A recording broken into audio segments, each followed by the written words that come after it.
Hey guys, tonight we drift away into shadows most textbooks skip. The peculiar, nearly magical, and just downright baffling lost inventions of the ancient silk route. The great superhighway for camels, spices, silk, and, as you'll see, some truly strange gadgets. Imagine you're padding softly beneath a navy starlit sky, the soft shuffle of sand under your boots, and the gentle sway of distant lanterns hung from wagons. You can almost taste the dry desert air. In your pack, not just the regular fare, dried fruit, roughly mended maps, and hope. But tucked among these, a handful of eccentric contraptions so imaginatively designed that you have to wonder if their makers sipped one too many fermenting date juices. You run your fingers over cool, ancient metal and hand-worked wood. Tonight, you'll journey with these objects, wonders meant to change everything, but destined, perhaps, to leave little more than a whisper in our collective memory. By the way, you probably won't survive this trip if you forget how creative boredom can be. Yes, even boredom thousands of years before Netflix. So, before you get comfortable, take a moment to like the video and subscribe, but only if you genuinely enjoy what I do here. And just for fun, post your current location and local time below so we can map out our own midnight silk route together virtually. Now, dim the lights, maybe turn on a fan for that soft background hum, and let's ease into tonight's journey together. You squint into the humming dark, picturing familiar scenes. The endless caravans stretching like a lazy river, merchants hunkered in cloaks muttering in a blend of tongues, each dreaming up ways to outsmart their rivals and the elements themselves. Trade isn't just about treasure changing hands. It's about solving problems with whatever scraps, odds, and wild ideas you can cobble together before someone else beats you to the punch. Like that guy who once tried to invent a camel saddle with a built-in library before anyone thought about ebooks. Okay, that last bit's a stretch, but you get the picture. Necessity is the proud inventor and, sometimes, the forgetful undertaker too.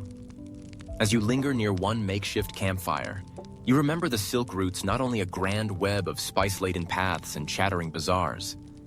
It's also a testbed for weird and wonderful tech. Scholars today mostly nod about silk's unbeatable strength, but they rarely dwell on all the obsolete, forgotten doodads and mechanical whatnots that littered the sand long before the first GPS. Picture yourself fingering the cold brass of a self-walking cart, supposedly powered by captured wind spirits, or peering at a water drum calendar whose only achievement seems to have confused every traveler for 50 leagues. Yes, friends, you can almost smell the historical potential and the musty aroma of failure. Sometimes, as you walk, usually after hour 7, when the novelty of listening to a donkey snore wears off, you wonder what else was dreamed up out of sheer desperation. The Silk Route wasn't all delicately woven silk and shimmering porcelain.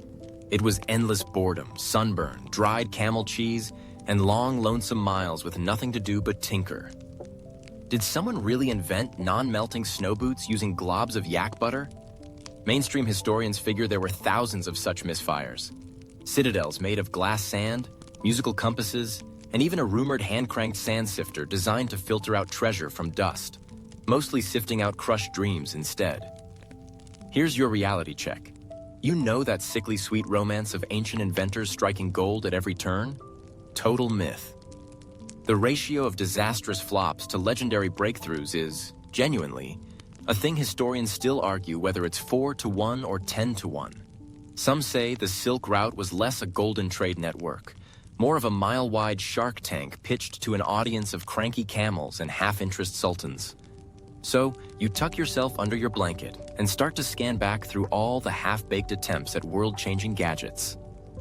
Imagine a would-be genius in the year 900 AD hunched by lamplight, sketching a design for a perpetual sandsweeper wagon. Final result: all sand, no sweep. You think of the liquid compass, a gourd filled with iron filings and dye said to point the way in a storm. Except, of course, when it didn't, which was all the time.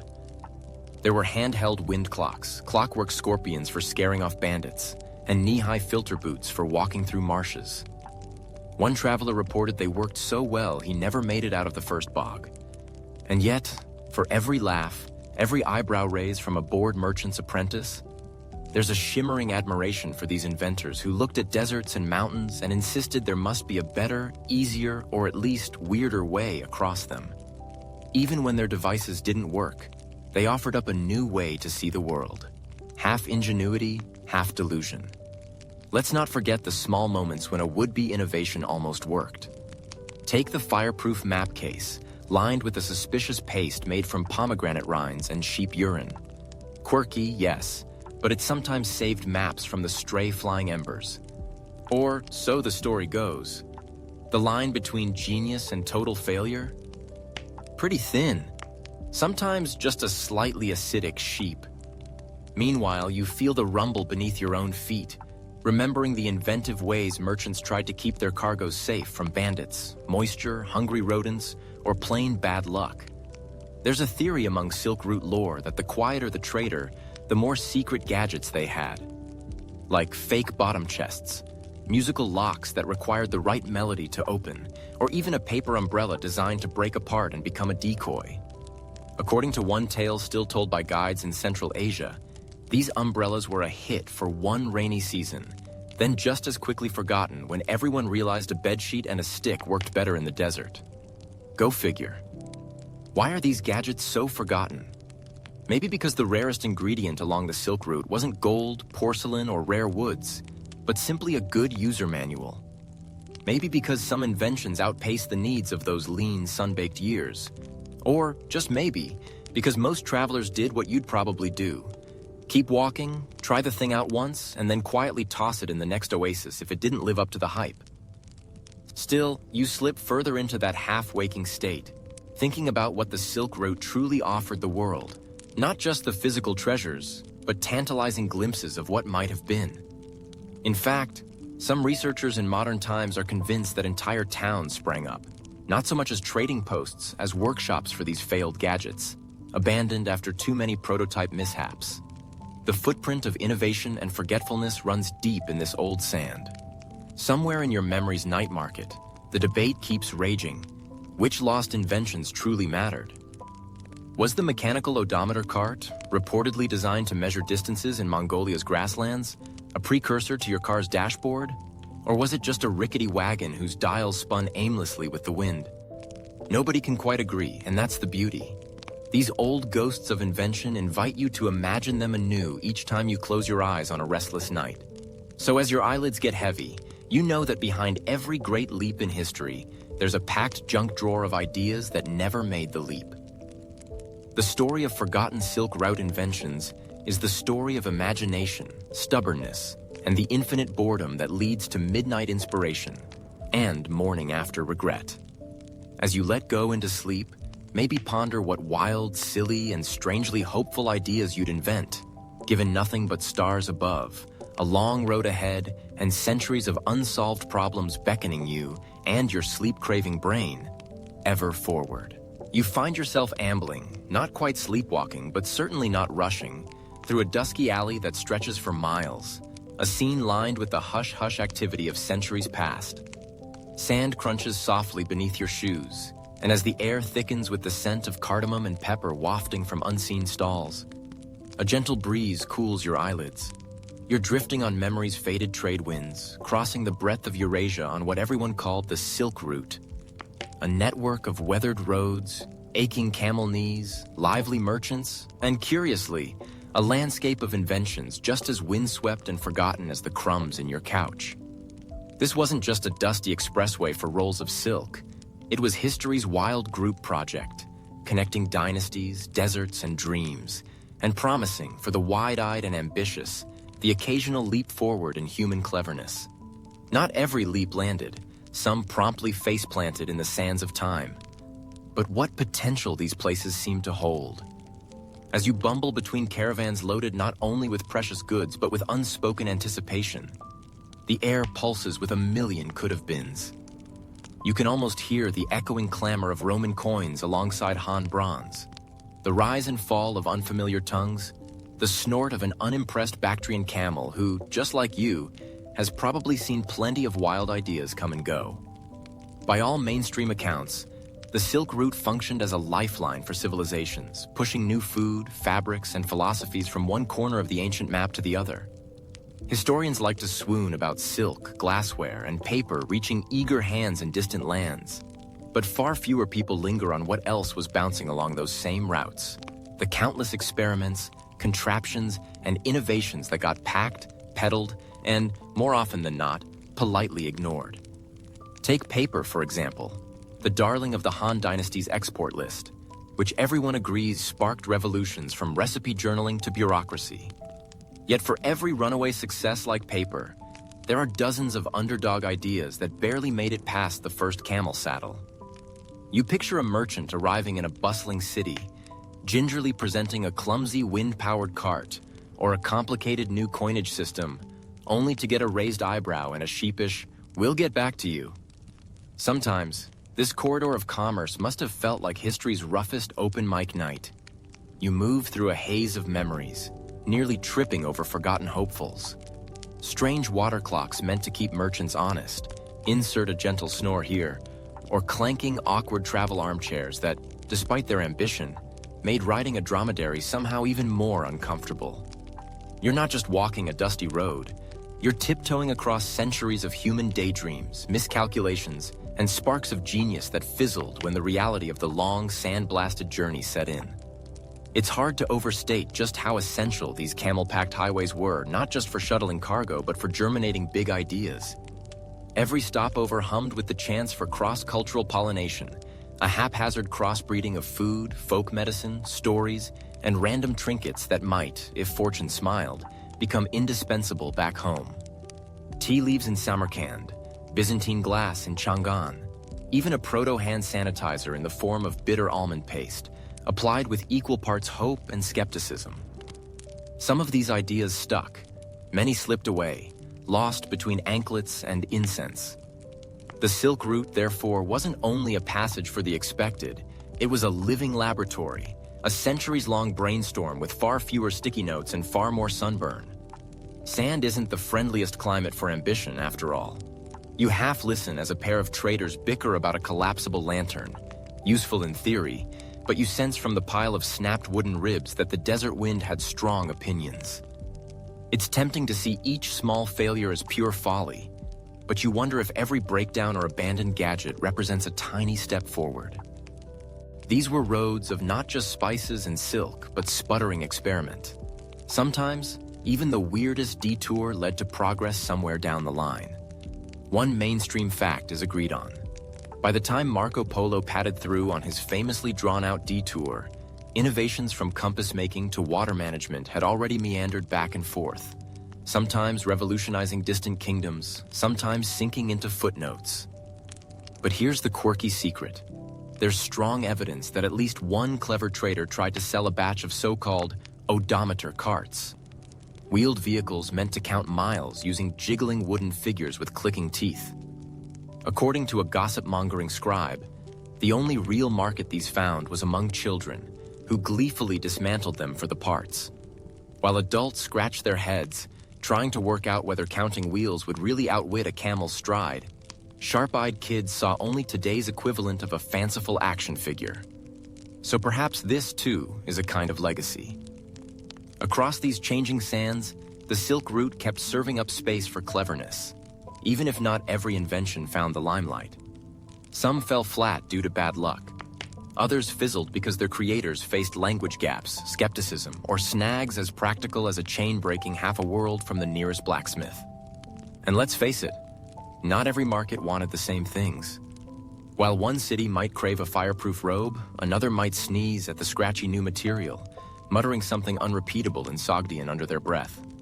The Silk Route's hidden potential lay not just in the goods, but in the alchemy of exposure, trial, and error. This overland artery, stretching from Mediterranean ports all the way to the court of the tongue, pulsed with underestimated innovations. Why, you muse, did certain clever gadgets, like mirrored signaling discs for long-distance communication or bamboo cooling hats, barely make it out of the inventor's backroom before trundling back to obscurity?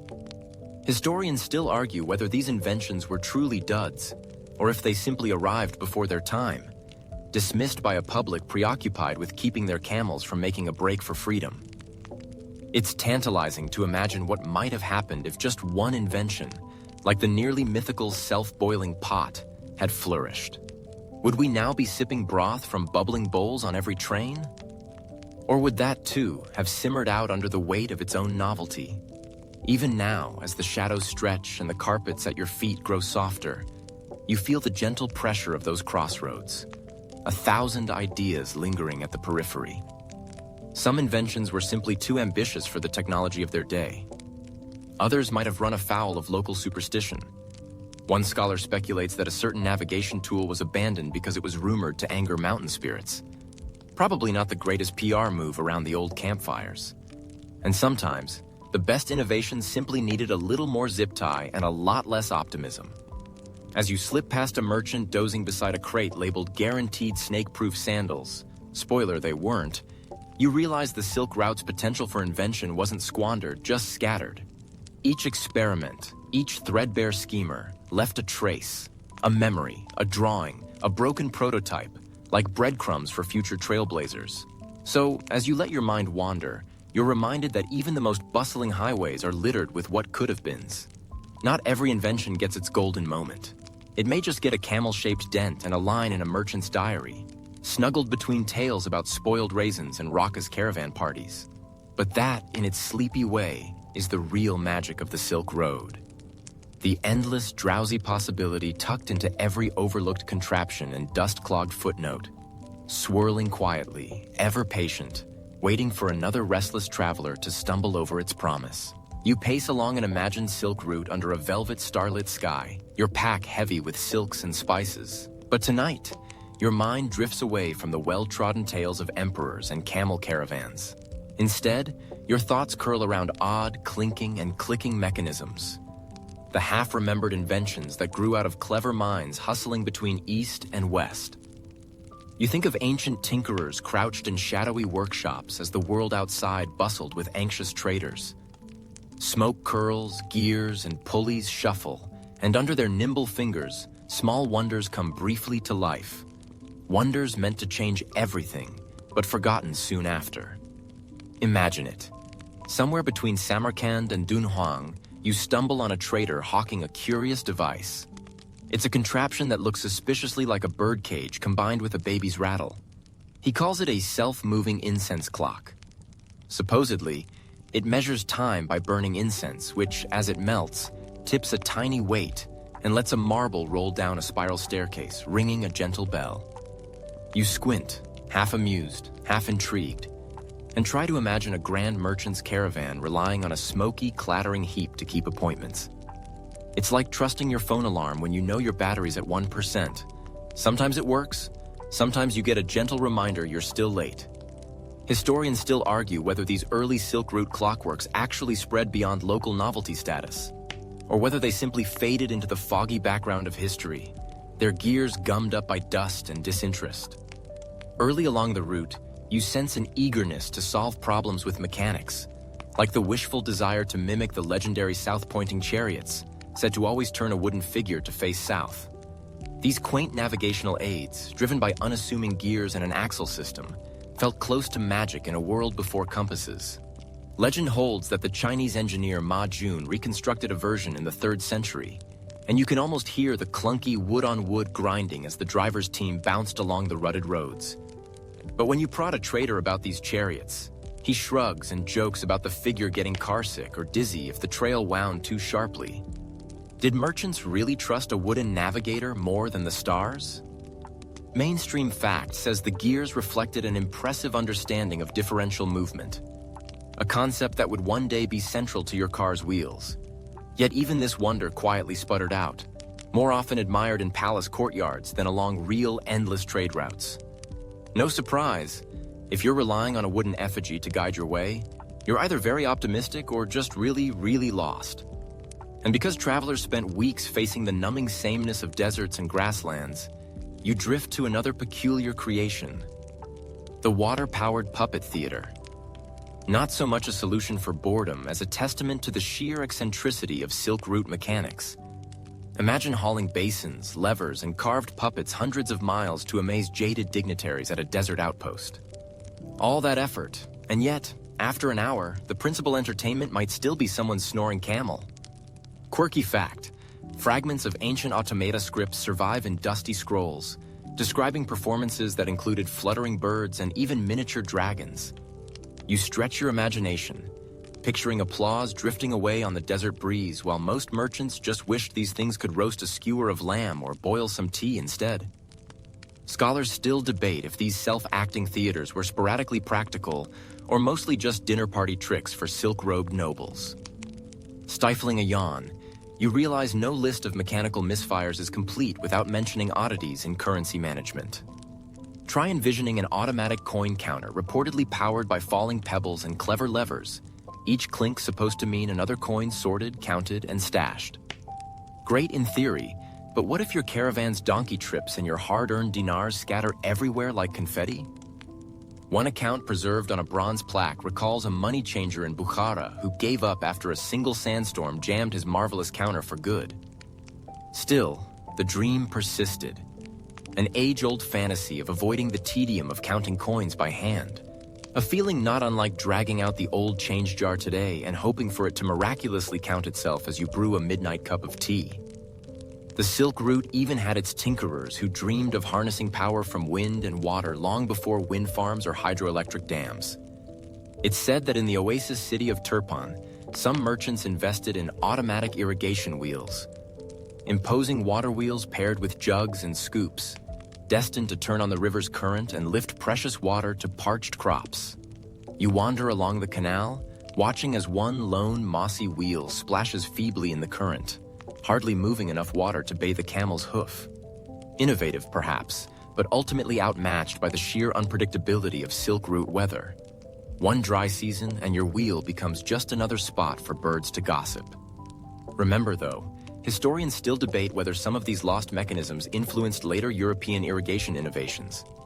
Maybe some ideas just needed a few centuries and several thousand extra buckets to truly catch on. Your journey along the Silk Road wouldn't be complete without the sound of wheels, though not always where you expect them.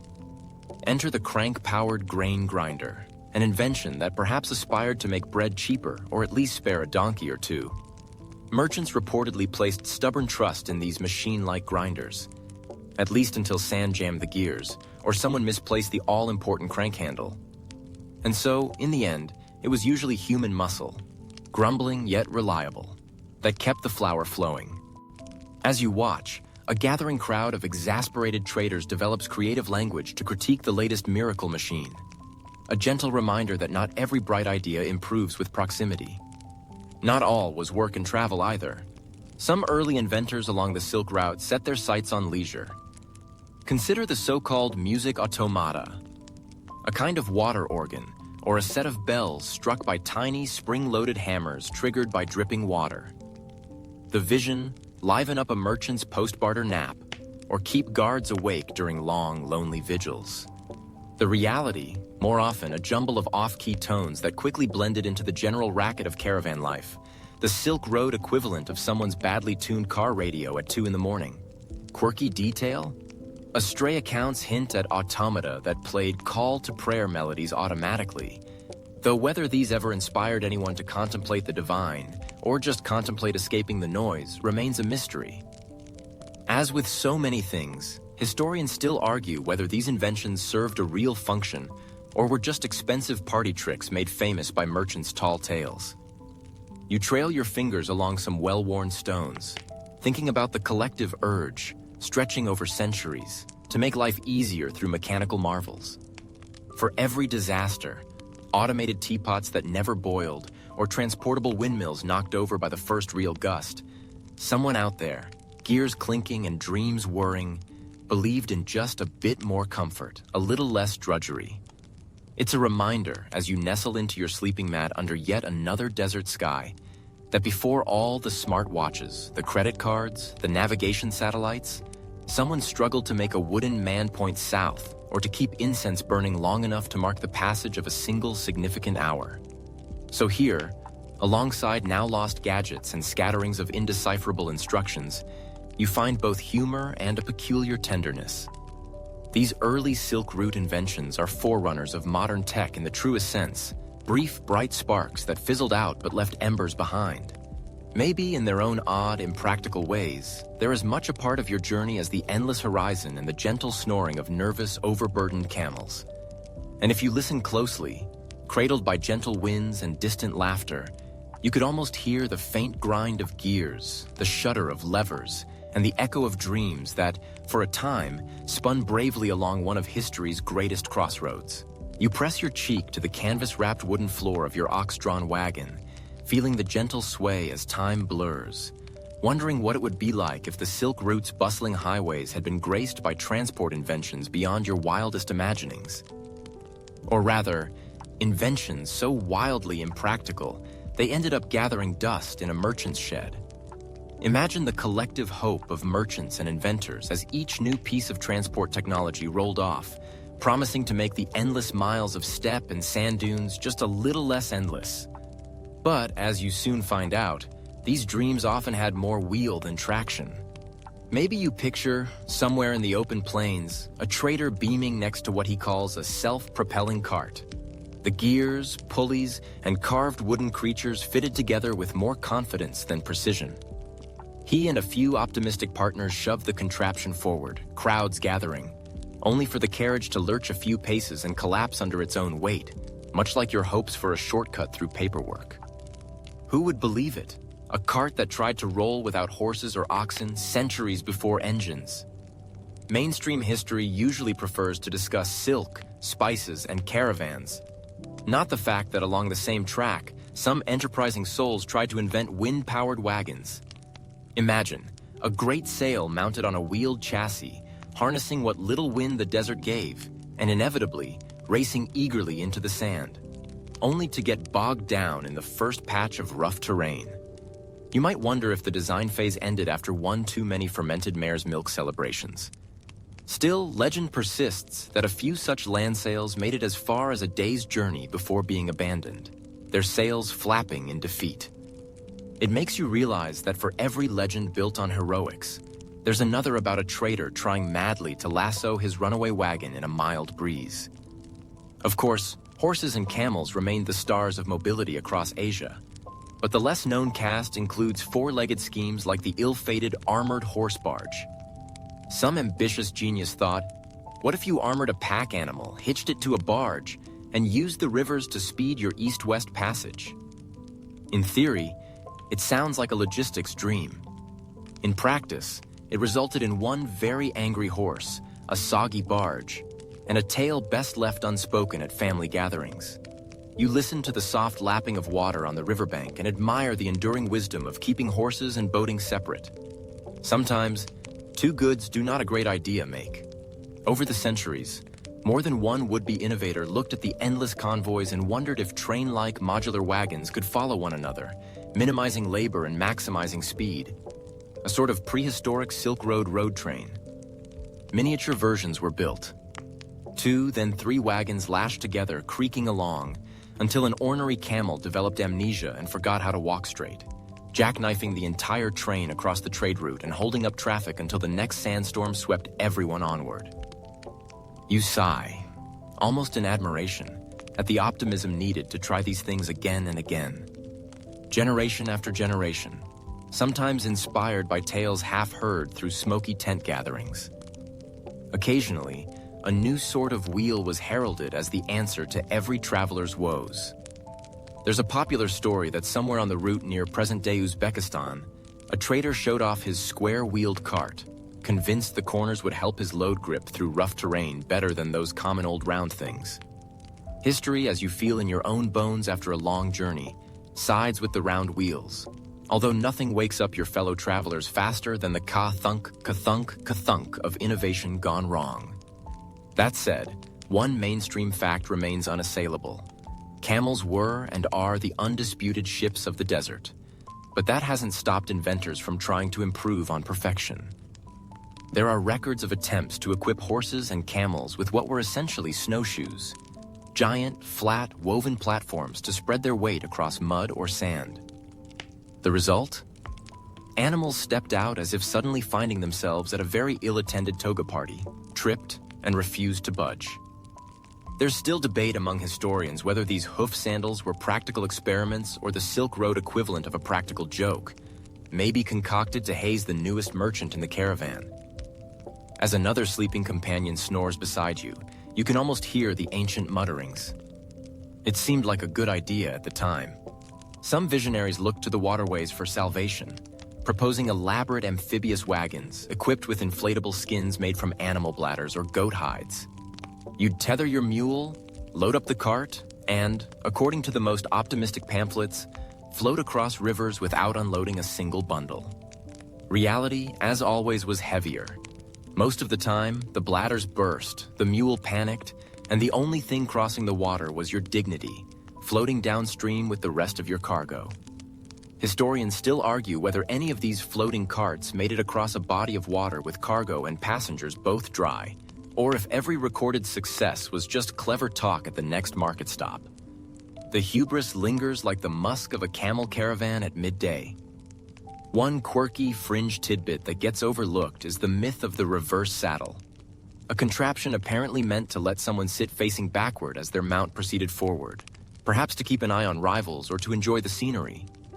Either way, it's an innovation that proves some things are best left untried. Horses and camels, it turns out, have strong feelings about people who can't pick a direction. Try facing the wrong way and you're likely to reach your destination head over heels, literally. Of course, not all failed ideas were laughable. Some were heartbreakingly ahead of their time. You think of long-distance relay systems where swift horses were meant to carry messages at record speed, passing tokens between outposts, not unlike the later Mongol Pony Express. But in practice, there were too few horses fast enough and too many hungry wolves along the way. The system faltered, and you find yourself grateful for the mundane reliability of plodding mule convoys, carrying not only goods, but tales of what could have been. Even the idea of an endless rope, a sort of hand-powered cable car over canyons, was floated in legend, if not in reality. Imagine dangling above a raging river, your only lifeline, the hope that the knots didn't slip as you hauled yourself from one bank to the other. No wonder it never caught on, although it makes for a good story around the fire on particularly slow travel days. Travel along the Silk Route rarely failed for lack of imagination. It failed for want of practicality and a good insurance policy. But you settle in, letting your mind wander through that half-dream, half-waking space, picturing all the contraptions that never found a home. Two-story wagons for extra storage that tipped over at the first molehill, mirrored signal systems to beam directions that blinded everyone except their intended audience, and harnesses for geese that, legend has it, were meant to pull lightweight sledges until the geese unionized and left for the nearest oasis. So, as you rest, you find a cozy reassurance in the failures and the fact that for all their wildness, people kept trying. After all, inventions that succeed tell you about perfection. But it's the ones that fall flat that tell the much sleepier, much funnier story of how you pass through time's endless road, all together. Just a little bit slower than you could have wished, but amused by the scenery along the way. You wander onward, the hum of trade and the spice of distant lands still lingering in your mind. But tonight the world grows a little foggier. A drifting, dreamlike haze where pathways snake their way through deserts and mountains and legends. Step by step, with your feet on dusty caravan trails, you begin to notice something odd. Before compasses became all the rage and GPS could whisk you from Ulaanbaatar to Istanbul with a tap, travelers along the ancient Silk Route came armed with an arsenal of navigation gizmos. A smattering of the brilliant, the baffling, and the altogether impractical. As you close your tired eyes, let your imagination thumb through a collection of the Silk Route's oddest would-be navigation aids, none of which quite nailed the brief, but all of which tried to keep you from wandering straight into a sand dune, or worse, a yak stampede. You picture camel caravans setting out with not just maps inked on silk or parchment, but strange metallic contraptions and cryptic stones. Imagine someone confidently pulling out the so-called south-pointing chariot, a marvel of early mechanical ingenuity, driven by gears and magic, well, okay, simple mechanics. It's reputed to point a figurine always toward the south, regardless of how the chariot turns. In theory, it's a portable cardinal direction detector, helpful for the unending sameness of the step. But as you trudge along behind it, the illusion unravels. The chariot's gears clog with dust, its figurine wobbles like a wind-up toy after snack time, and pretty soon, you're wondering if you've invented the world's first mechanical weather vane, spinning solely for its own amusement. While some historians champion the device as a lost marvel of Chinese engineering, others politely cough and suggest it probably didn't see all that much action outside the workshops. You imagine a merchant somewhere between Dunhuang and Samarkand grumbling, "Should have just asked the next goat for directions." Your hand drifts to a chunky object dangling at your side. The infamous south-pointing spoon, or Sinan. A creation of Han Dynasty innovators, this lump of lodestone supposedly pointed the way north, its broad, flat bowl carved and polished. You place it onto the smooth bronze plate as they would have done centuries ago. At first, it aligns magnetically, but after a few bumpy rides, it's pointing anywhere but north.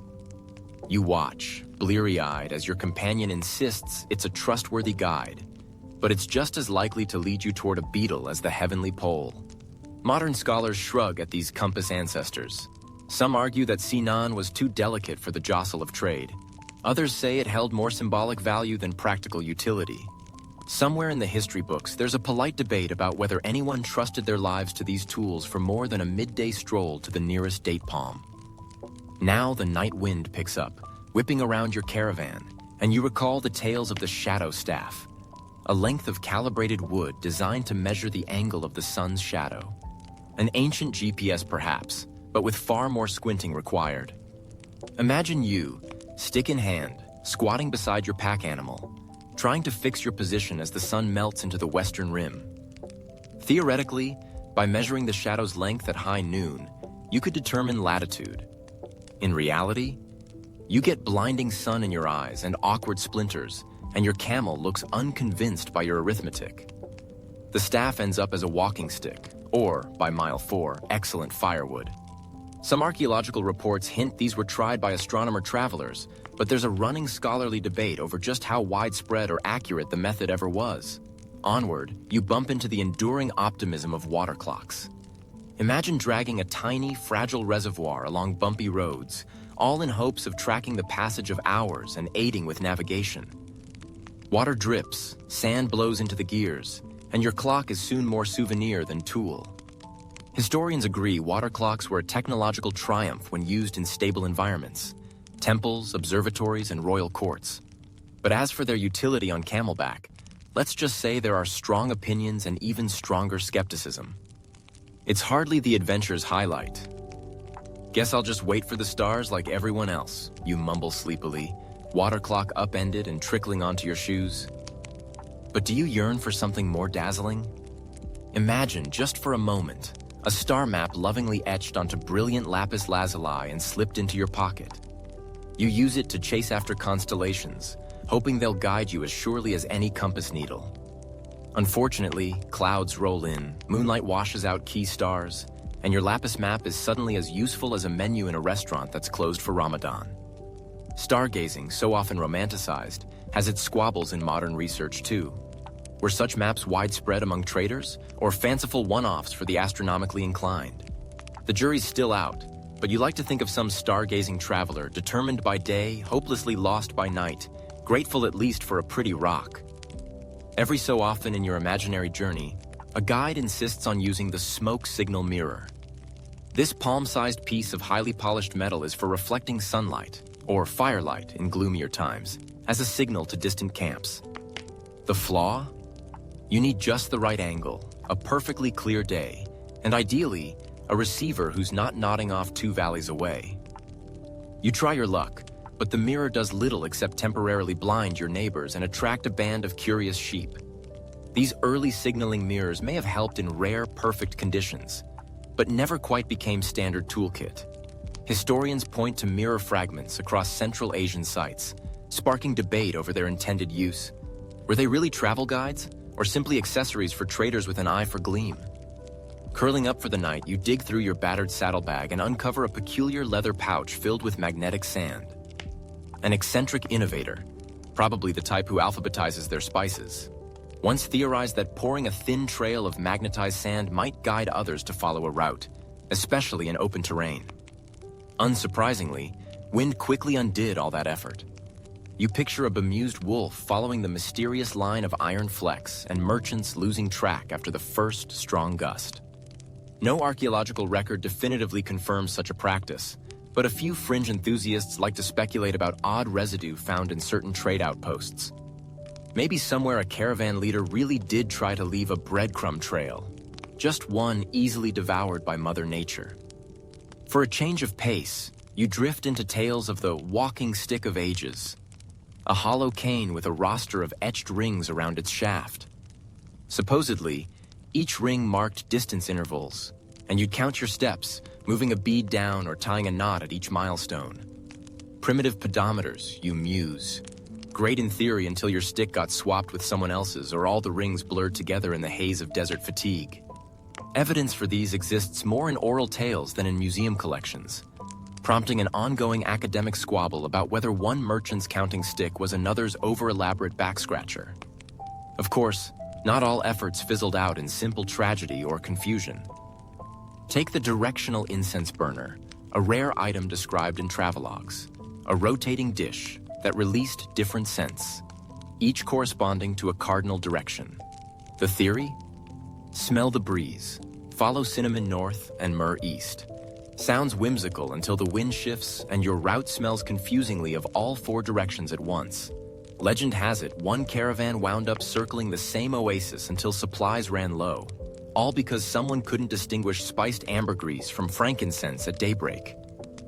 Historians smile at these accounts, some chalking them up to clever exaggeration, others scouring old texts for real lost perfume guides.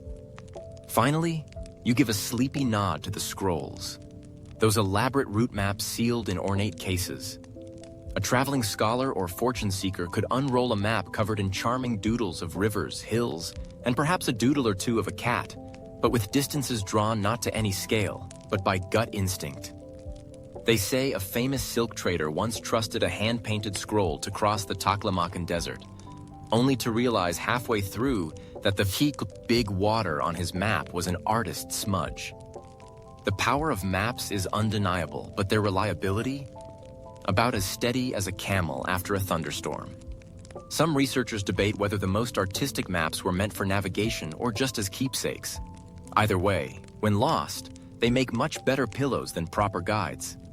You roll over, lulled by the accidental genius and endearing failures of generations past. Each invention a tiny experiment in understanding a wild, stubborn world. Amazing, isn't it? How so many tools and methods promised new certainty and control, only to be undermined by weather, user error, or that ever-mischievous wind? Still, you can't help but feel a sleepy kinship with those ancient travelers, all pointing sticks, spinning chariots, and scented breezes, each one hoping that tonight, at least, they might find their way a little closer to home. You stretch and wriggle under the sheets, letting your mind drift lazily across the silk route, where camel caravans sway past dunes and mountain passes by moonlight. Tucked into their saddlebags and slung awkwardly on pack animals, you imagine bundles of mysterious devices peeking between bolts of fabric, a landscape littered with dreams for faster, cleverer communication. You wonder what it was like, traveling for weeks with only the steady plodding of feet of wind for company, and wishing desperately for word from home or news from far-off cities. Your eyes close, and in your imagination, you become a trader crossing the Taklamakan Desert, the world's emptiest sandbox, weighed down not just by silks or spices, but by the grand hope that someone, somewhere, had finally cracked the code to speed up the news. You might think of the Silk Route as bustling with clever messengers and fancy-coded messages, but let's be honest. Most communication moved at camel speed, or, if you were lucky, at the breakneck pace of a terrified courier on a tireless horse. But that didn't stop people from trying. Picture yourself squinting at a weird contraption passed around the campfire. An intricate, bird-shaped whistle said to carry secret messages over long distances. You fumble with the levers, uncertain if it's for sending a signal or just a musical joke. Someone swears it works, when the wind is just right, when you're pointed precisely north, and when the recipient knows the exact tune that means, "Help, I'm out of dried apricots." And you wonder, how many gadgets like this traveled the Silk Route, each promising the miracle of swift communication, but ultimately offering little more than a puzzling after-dinner amusement. Back in Han China, around the 2nd century, smoke signals and beacon towers rose like lonely sentinels atop the mountains. You imagine these towers lighting up the night, a bright mainstream historical reality. Armies really did pass news of invasion with columns of smoke by day, fire by night, relaying urgent alarms across imperial frontiers. Yet outside of these coordinated emergencies, everyday traders and lonely travelers had to get creative. This is where the Silk Route lived up to its reputation for improbable inventions. Nowhere more so than in the relentless quest to cheat distance.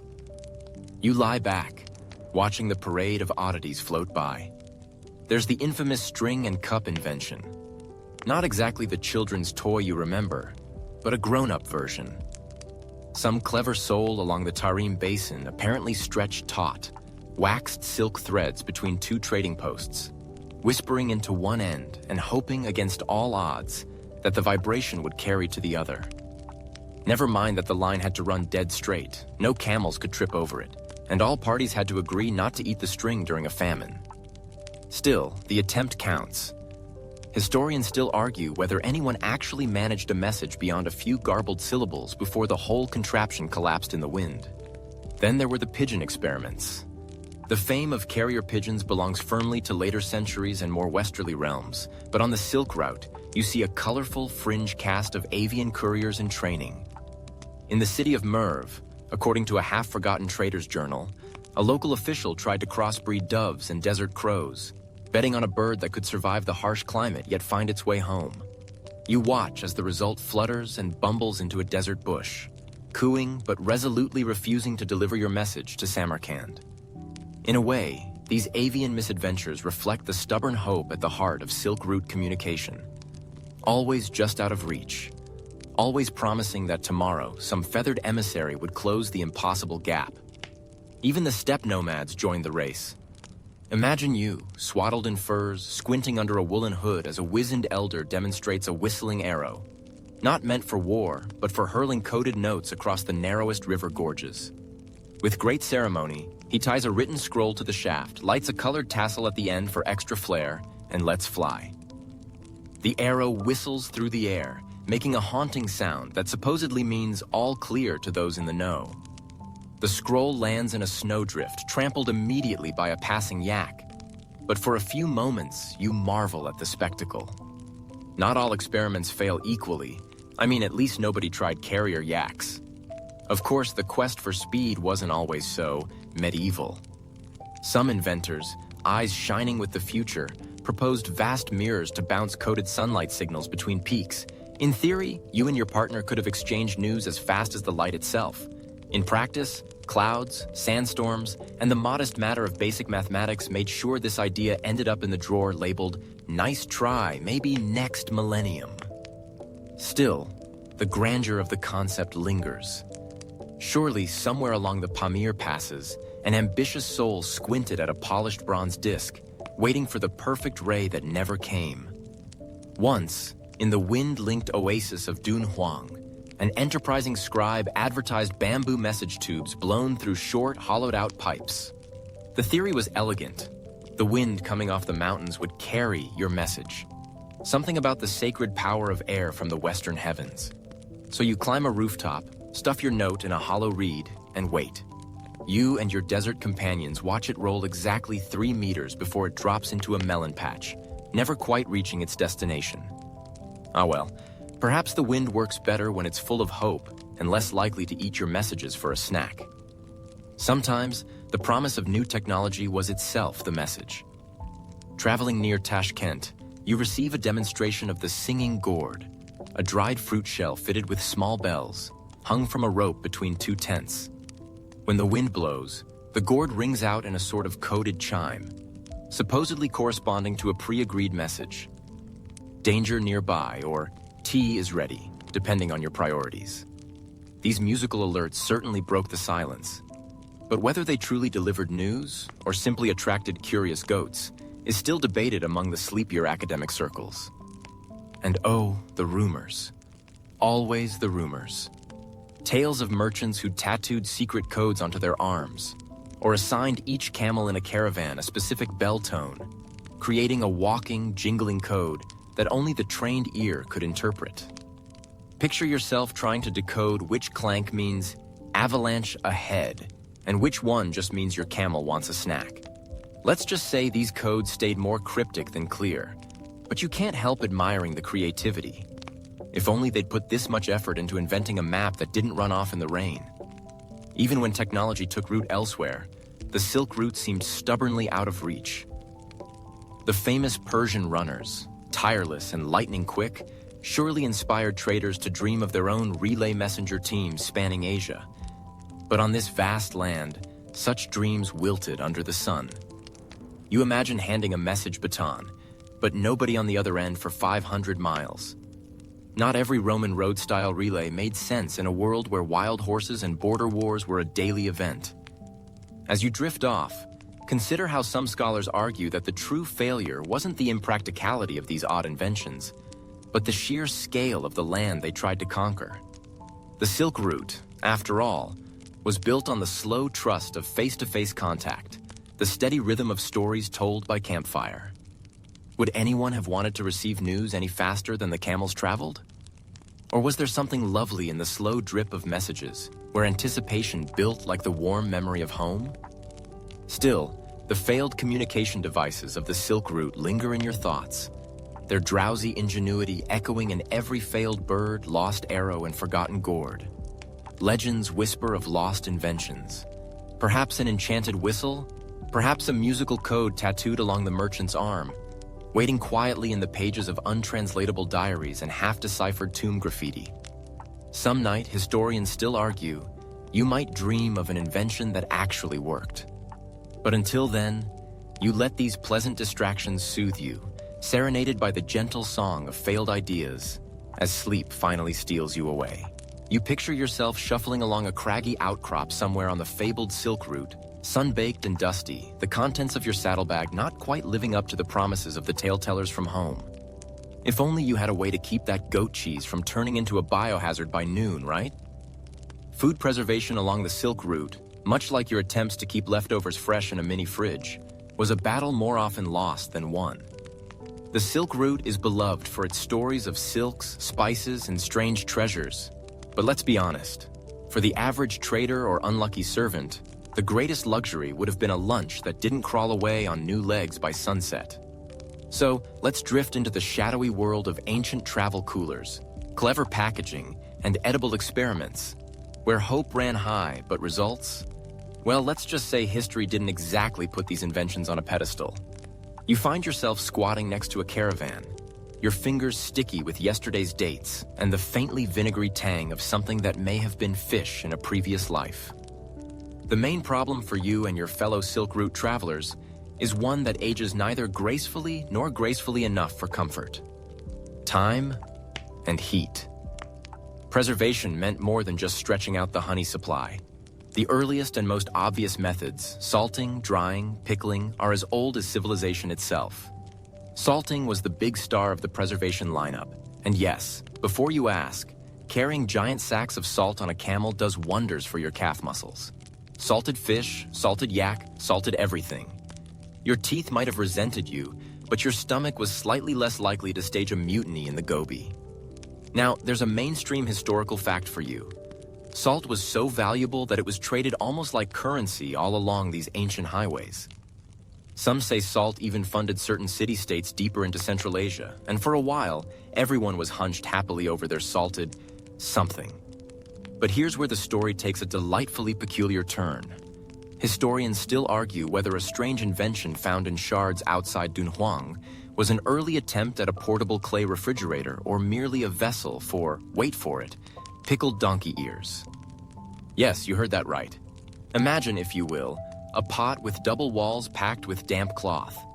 You swing it from the base of your cart, and with the breeze, The evaporation cools whatever unidentifiable protein you've managed to scrounge up. Did it work? Opinions are mixed. On an average silk root day, the temperature could swing between freezing and sizzling in a single afternoon. So your traveling clay fridge might have chilled the olives just enough to keep them edible, or inspired the invention of the first ever travel sickness tablet. You stop at an oasis and see another group fussing over what looks like cheese wrapped lovingly but hopelessly in leaves. Unrolling a leaf, you get hit with a blast of what can only be described as the olfactory equivalent of a cautionary tale. Wrapping perishables in leaves seemed logical and almost romantic. Who doesn't want their cheese swaddled like a baby? But the reality was often less poetic.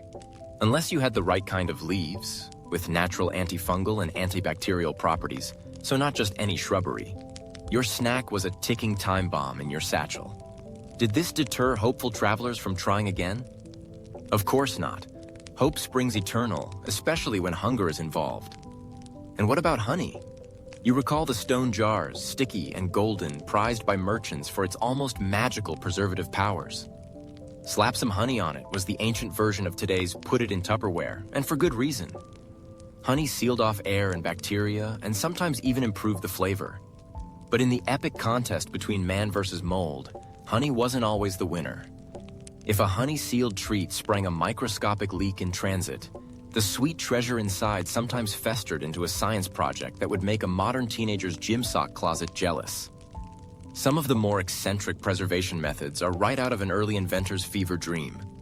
Picture traders in Bactria carefully lowering their goat skins full of milk into icy mountain streams, hoping to chill their dairy supplies longer than the sun could spoil them. It feels innovative, especially if you squint, but results varied wildly depending on weather, luck, and the occasional mountain goat who decided your lunch was his bath toy. Then you have those gutsy enough to toy with fermented horse milk, a silk route classic. Kumis, as you might recall from that one time a friend dared you to drink it, was both food and punishment. Fermentation does preserve in a sense, but the taste and digestive aftershocks? Best left to legend. Transporting cold across hot sands demanded more imagination than results. In some towns, clever traders dug pits, lined them with straw or snow in winter, and buried perishables inside, banking on the chilly memory of winter to see them through the blazing months. If you think of this as the world's slowest, least reliable freezer, you're not wrong.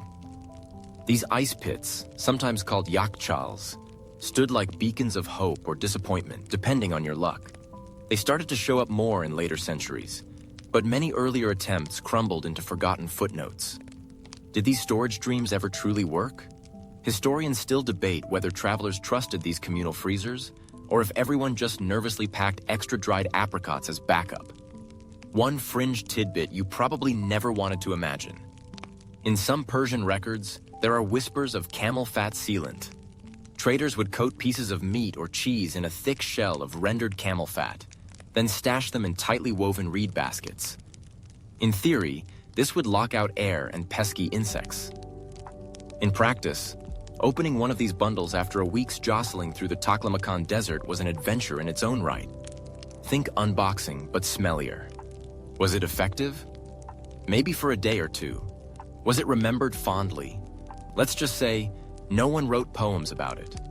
But if you're looking for an early ancestor of silly feudal kitchen gadgets, spare a thought for those who invented collapsible lattice cages designed to let fruit and nuts dangle from the outside of a cart, air drying as you went. The result? Often a blend of sand, sun, and overzealous local goats. Efficient? Not so much. Entertaining to watch? Absolutely. Even with all these creative flops and fleeting successes, the real triumph was resourcefulness. Sometimes traders would press seeds and grains into dense cakes, soaking them in salty brine or sour wine, basically inventing something between hardtack and the world's blandest fruitcake. These made for great emergency rations, mostly because nothing, not time, nor rodents, nor climate, seemed interested in eating them. But why did so many preservation inventions fail to become the next big thing? It goes beyond rotten cheese and honey goo disasters.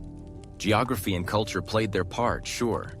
The Silk Route wasn't one road, but a wild network of climates, tastes, and traditions. What worked in Samarkand fizzled out in Kashgar. Climate alone dashed many dreams. What slowed spoilage in the icy Altai Mountains was a recipe for quick compost in a humid Yangtze River valley. Still, you wonder, why didn't someone invent a better preservation method, a game changer, an unassailable secret of the ancients?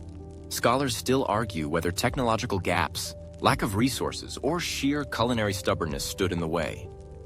Some blame trade secrecy. Perhaps successful inventors guarded their tricks, passing on only to family or guildmates, while the average Joe kept munching salty jerky and dreaming of a world where lunch comes wrapped in plastic instead of camel fat. If your ears are still awake, here's one more sleepy fact to lull you. Travelers sometimes consumed so much sun-baked preserved food that historians believe it shaped dietary preferences for generations. Maybe that's why, to this day, dried fruits and hard cheeses have that whiff of caravan nostalgia.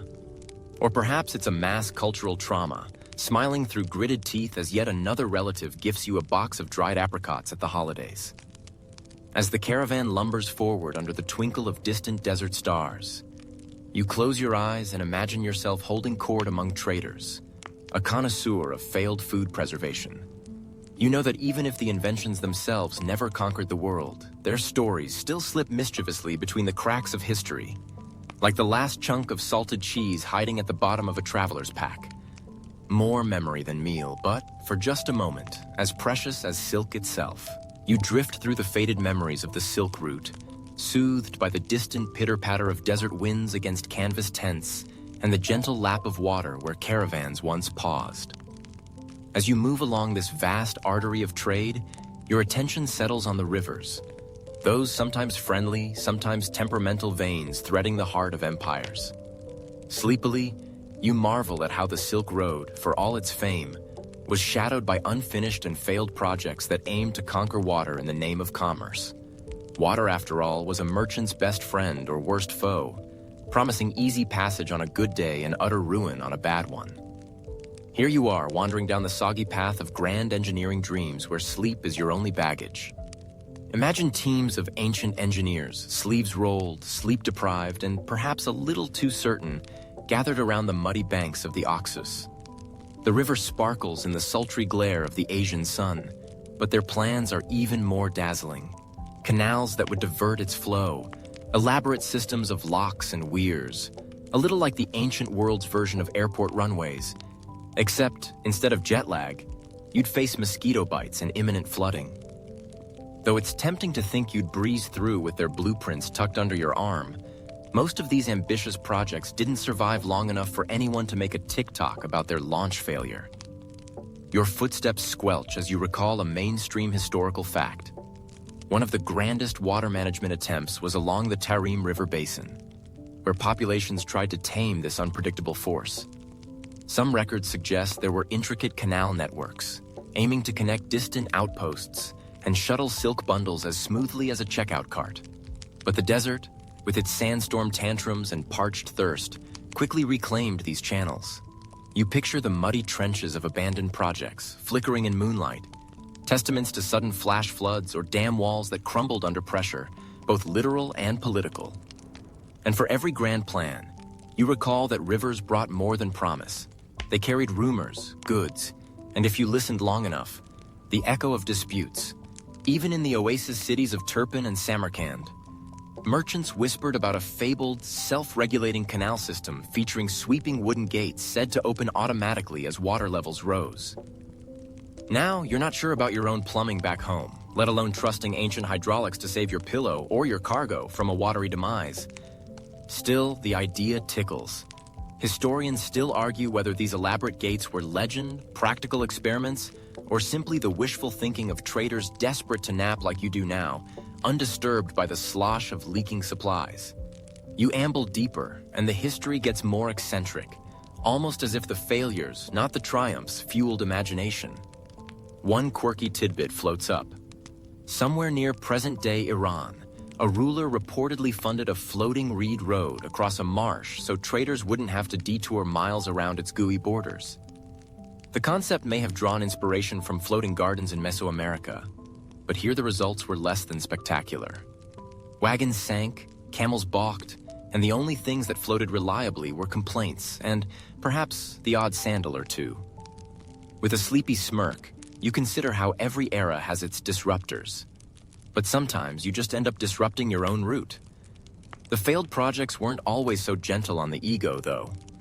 Picture the frustration of surveyors who spent years calculating the most effective way to divert the Kızılkum's brackish water, only to find that seasonal sand movements block their meticulous channels, turning carefully planned trade waterways into accidental fish ponds, or worse, stagnant breeding grounds for insects. Nothing says sleep tight, trader, quite like waking up to a chorus of silk root mosquitoes humming their disapproval. Over time, you begin to recognize a pattern. Each civilization along these trade arteries, whether Sogdian, Persian, or Han, dreamed of building something permanent. A hydrological shortcut that would stabilize and enrich their slice of the Silk Road.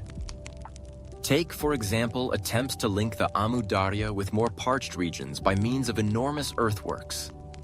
An effort so grand it makes you wonder if their contractors, much like some today, had a penchant for over-promising. The chronicles describe trenches several men deep and embankments rising to block stray currents. But the greatest enemy was not rival kingdoms or sabotage. It was simple geography. Rivers shift, rains fail, silts accumulate. Before long, what began as a promising canal often ended as an overgrown ditch, home to frogs and far-fetched success stories only repeated at campfires. If you strain your sleepy senses, you might even overhear the ghosts of ancient engineers muttering that the Silk Route's reputation for ingenious waterwork is a tad inflated, an early exercise in historical branding. Yes, there were clever devices, the water wheels near Bukhara that lifted river water to irrigate crops, or the aqueducts in Central Asia that delivered much-needed relief to city gardens. Yet with every working irrigation wheel, there were several failed attempts collapsed in the sand, their blueprints rolled up and stored away, waiting patiently for another braver attempt. The contrast entertains your drifting mind, lulling you with visions of sleepless nights in palatial tents, where surveyors, laborers, and visionaries picked over sticky mud maps, haggling about which direction a canal should flow. You can almost picture a bearded advisor squinting at a water clock and sighing, "Perhaps we should just wait for rain." Hint: architects never love that kind of suggestion. Some failed water projects you find didn't simply disappear. They left consequences. Downriver from ambitious, unfinished storage dams, farmers occasionally woke to find their fields either infuriatingly dry or unexpectedly turned into rice paddies overnight. On a broader scale, abandoned canals sometimes weakened city defenses, carving convenient paths for enemies or wild animals to stray a little too close for comfort. Even so, the merchants soldiered on, crafting detours, inventing skiffs that could be pulled over patchy ground. A sort of ancient amphibious Uber service, but with more likelihood of tipping over and less competition from ride-sharing apps. Among your favorite whispered legends is the tale of the Whispering Dike near Kashgar, an embankment that was supposed to channel a steady trickle from market gardens, but instead amplified the night sounds to uncanny effect. Traders claimed that wide-eared foxes gathered at its breach to listen to ghostly commerce advice echoing in the reeds. Whether or not this dike ever existed, or held water for more than a week, remains open to speculation. But the image is oddly comforting, like a bedtime story only mildly ruined by bureaucratic flop. Amid the hush, another scholarly debate occasionally rises. Did some of these failed waterworks actually serve strategic decoy roles, intentionally misleading rivals into counting on navigable channels that never materialized? Some academics point to suspiciously detailed maps of phantom waterways as possible red herrings in espionage games, proof that a failed engineering project sometimes succeeded spectacularly in confusing the competition. Not a bad legacy when you think about it. Invent failure, but with style. Despite the mixed record, the will to shape rivers for trade persists across centuries, hinting that perhaps dreaming big and failing spectacularly was as much a part of Silk Route life as bartering for spices or losing socks to mischievous goats. Every muddy trench and silent aqueduct becomes a kind of lullaby, soothing you to sleep with the reminder that the greatest plans, like the widest rivers, are sometimes better observed than mastered. If these ancient routes taught anything, it's that every attempt, no matter how misguided, left behind stories for travelers like you who are happiest following the peaceful echo of forgotten water, seldom in a hurry to reach the end. You stumble alongside a caravan blanketed by the familiar flutter of silk, your mind drifting on the whisper of fabric against saddle and sand. It's easy to romanticize this silken stream, picturing bolts of shimmering brocade snaking into distant cities. But between those illustrious silks and well-worn camels lies a shadowy fabric world, one stitched together by inventors who really hoped their latest material miracle would change the game. But much like trying to sell glow-in-the-dark socks in broad daylight, some of these materials just never caught on. You run your hand along a swath of cloth that feels oddly slick, yet somehow brittle. This isn't ordinary silk. Nearby, an enterprising merchant gestures excitedly to his cart piled high with what he touts as jade fiber tunics, a blend of crushed jade and spun goat hair, meant to ward off spirits and, according to rumor, mosquito bites. The only hitch? The resulting fabric is scratchy enough to make you wish you were back in camel hair. And despite the jade's promise to chill the wearer during the relentless summer, it merely manages a tepid lukewarm at best. You can almost hear his sales pitch echoing in the empty marketplace. Cool as a pond, tough as stone. If you squint hard, you might even catch a dribble of sarcasm in a passing traveler's laugh. Still, anyone who has ever shopped for athletic wear knows the allure of a performance fabric. So maybe you linger, just a little, hoping the next stall holds a real wonder. One mainstream fact anchors you. Silk, with all its opulence, was never the Silk Route's only fabric export or import. Wool felt from the western steppe, linen from Egypt, cotton from the Indus Valley, all these coexisted in the marketplace's busy tapestry. Yet ambition led inventors to seek fabrics that transcended the bounds of durability, luxury, and, occasionally, practicality. One quirky case you recall, as you paw through bales of oddments, is the fleeting popularity of fire-resistant robes. Made by soaking linen in vinegar and alum, these garments were promised to protect wearers from accidental torches and campfire mishaps. Legend has it a minor dignitary, perhaps feeling peevish one night, even demanded a trial by fire, only to discover that, after a few washes, the magic faded faster than a New Year's resolution. You sigh, amused at the eternal optimism of inventors everywhere. Some of these textiles were functional in concept but flawed in execution. Others were frankly bonkers from the get-go. Nestled among piles of standard goods, you come across little pouches of spider silk. Not the usual mulberry-fed silkworm fare, but strands gleaned from fat, industrious golden orb weavers suspended in cages by a particularly patient artisan. The threads gleam with iridescence and are said to be lighter than a whisper and stronger than steel, at least in theory. The only problem is, no one has figured out how to farm enough of the stuff for more than a handful of novelty scarves.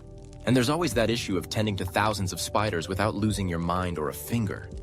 Historians still argue whether the lost potential of spider silk was due to material limitations or the inability to organize spiders into a polite production line. You duck out of reach just as a pair of traders start bickering nearby over the merits of rainstone cloth. Fashioned by those eager to sell the latest waterproofing method, the fabric is woven with a mystery mineral, rumored to repel everything from rain to mystical curses. In reality, the cloth does keep water off for exactly 2 mild drizzles. After that, it's as absorbent as a sponge on a humid day. Somewhere in the back, a horse snorts, as if registering its own lack of faith in the magic cloth. If you've ever owned an umbrella that flips inside out in the first breeze, you feel quietly at home here. You pass hands over another oddity, windproof velvet, dense as a child's blanket, supposedly able to block the coldest mountain air. It turns out to be so stiff it nearly stands upright on its own. You imagine the original tailor presenting it to some hapless merchant, hoping he'd never have to try walking in it for miles. With a wink and a shuffle, you spot the side business in aromatic wraps.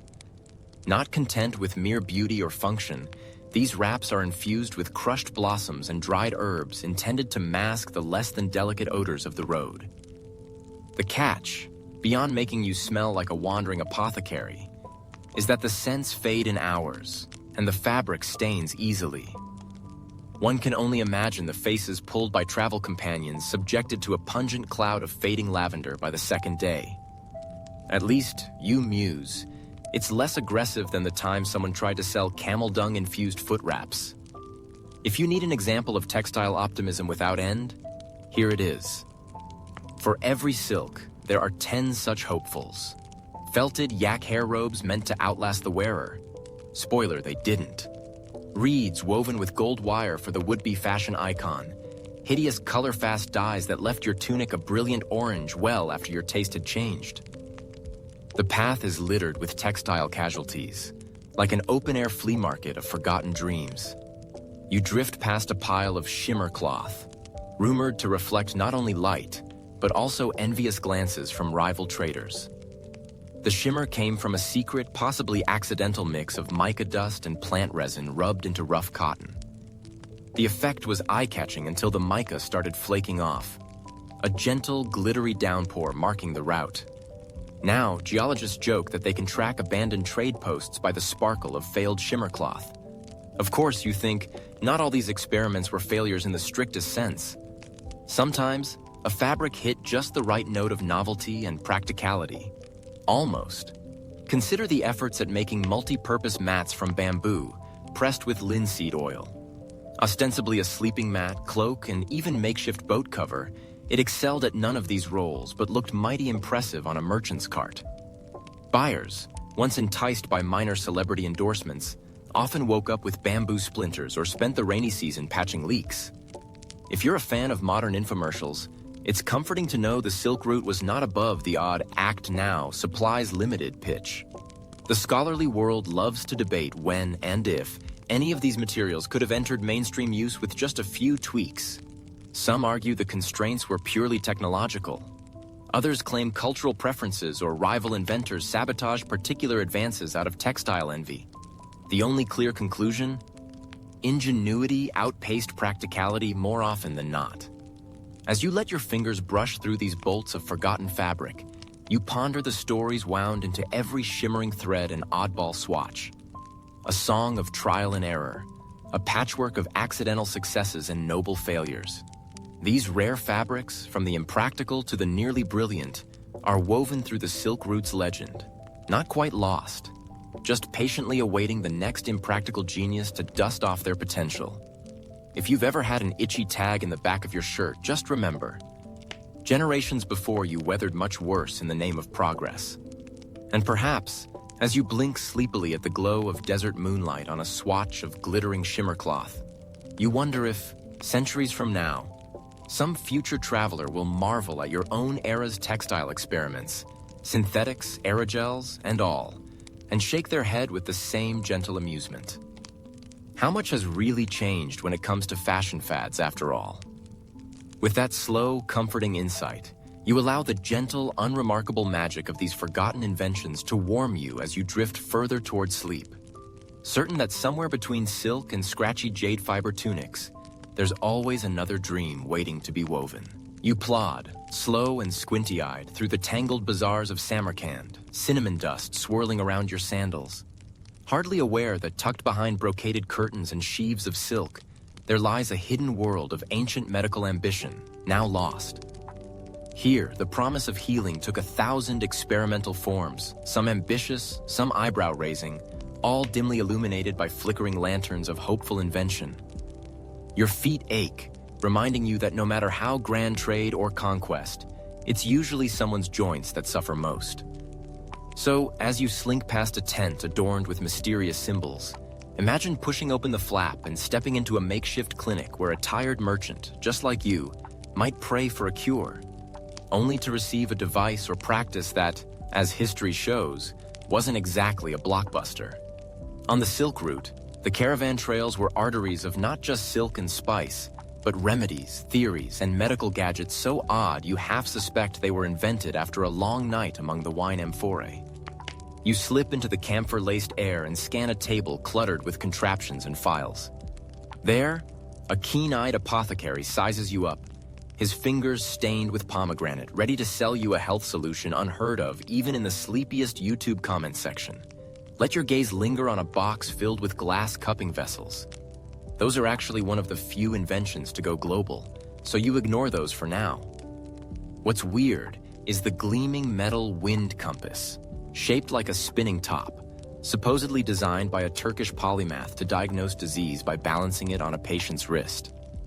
As it hums and wobbles, you're told, its rotations reveal the body's humors, and if it falls, well, better prepare your will. Mainstream medical fact: ancient humoral theory, with its 4 fluids, blood, phlegm, yellow bile, black bile, really did guide diagnoses from Greece to China for centuries. Yet here's this device, trying to give shape, literally, to the slippery world of imbalances, physicalizing guesswork in a game of wrist-top roulette. Next, your eyes settle on a wooden contraption, part clock mechanism, part punishment device. The local healer, without irony, explains that this is a sleep harmonizer imported from a forgotten Buddhist outpost.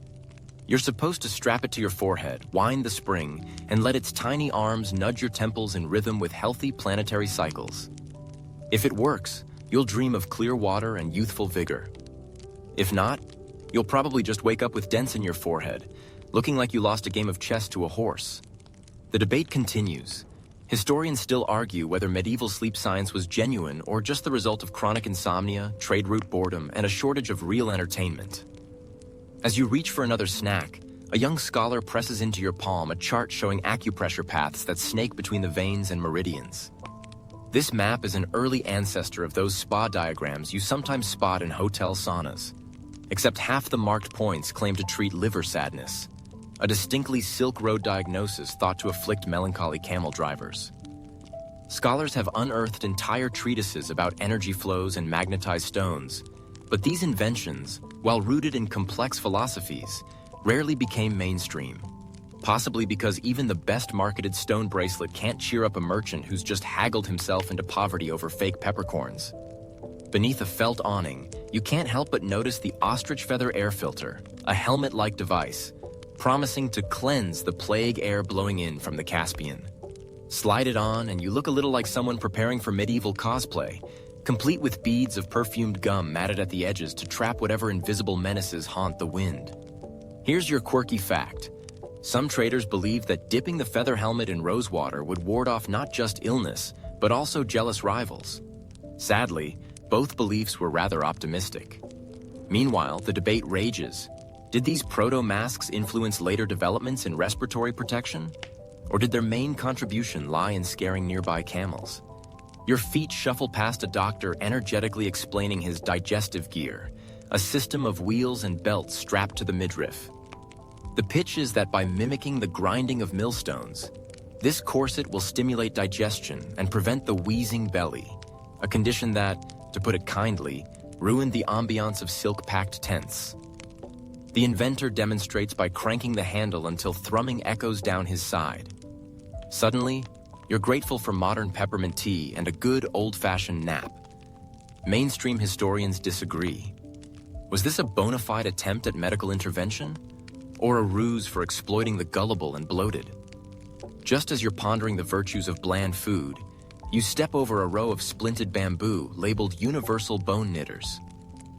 Unlike the splints that persist now, these models came with elaborate jointed extensions so you could theoretically keep walking, even while healing a broken leg. In practice, you'd attract every pickpocket from Bukhara to Byzantium, rattling like an uncoordinated centipede. Scholarly debate hangs in the air. Were these splints abandoned for inefficacy, or just too expensive for the average trauma victim who would rather settle for a simple stick and some strong tea? Let's not forget the traveling bloodletting kit, which included tiny gold knives and a pouch of dried lizards. These lizards were an extra measure to ward off mischievous spirits that might interfere with your blood's exit. The mainstream historical fact remains. Bloodletting, with or without lizards, did make its way across the world. But the addition of these dried creatures never became a hit outside niche Silk Route enclaves. Though you'll admit, it makes for a better conversation starter than a stethoscope. And somewhere, lost in the dust, a shipping manifest hints that a whole batch of bloodletting lizard combos got waylaid by snow leopards, sparking the ongoing debate over whether rare medical supplies were more at risk from bandits or from the sheer impracticality of the very idea. The air takes on a sharper tang as you pass the taste harmonizer, a portable, ornate tongue scraper promising to balance your palate and restore good digest. Where modern medicine sees this as ancient mouthwash, the original makers claimed their device could extract gloom and allow clearer speech during negotiations. Perhaps not surprisingly, this did not sweep medieval Eurasia, although wild optimism about oral gadgets appears to be an eternal human trait. A spicy-smelling dealer offers you a set of tea-infused eye washers, little glass bulbs intended for invigorating the eyelids of exhausted scribes. Each one promises, if not instant clarity, at least a brisk jolt of pain and regret. These were barely more effective than splashing yourself with the nearest cold river water. But they prove one thing: the urge for a quick fix is as old as commerce itself. You notice, nestled in a velvet-lined chest, a collection of minor surgical needles of bronze and horn, carefully labeled for various procedures. While later centuries would perfect anesthesia and sterilization, these silk root tools were put to use with wine or strong tea. And a hasty hope. As for the horn-tipped ones, some apothecaries believed they would draw forth evil winds better than mere metal could. Others suspected this was a great excuse for charging double. Historians are still divided. Was horn merely a poor substitute, or did it have some mystical allure that's since been lost to centuries of spilled spice? Here rest neglected jars of perfumed salve meant to protect you from scurvy and bad humors, the chief ingredient being a rare citrus rind and a confusing mash of opium poppy. These exotic products, like many before them, failed to catch fire, perhaps because their side effects included falling asleep mid-bargain, waking up to find your donkey had been swapped for an irritable sheep. Modern studies have yet to settle whether these blends offered any benefit, or if their main effect was forced nap time and a very confused livestock exchange.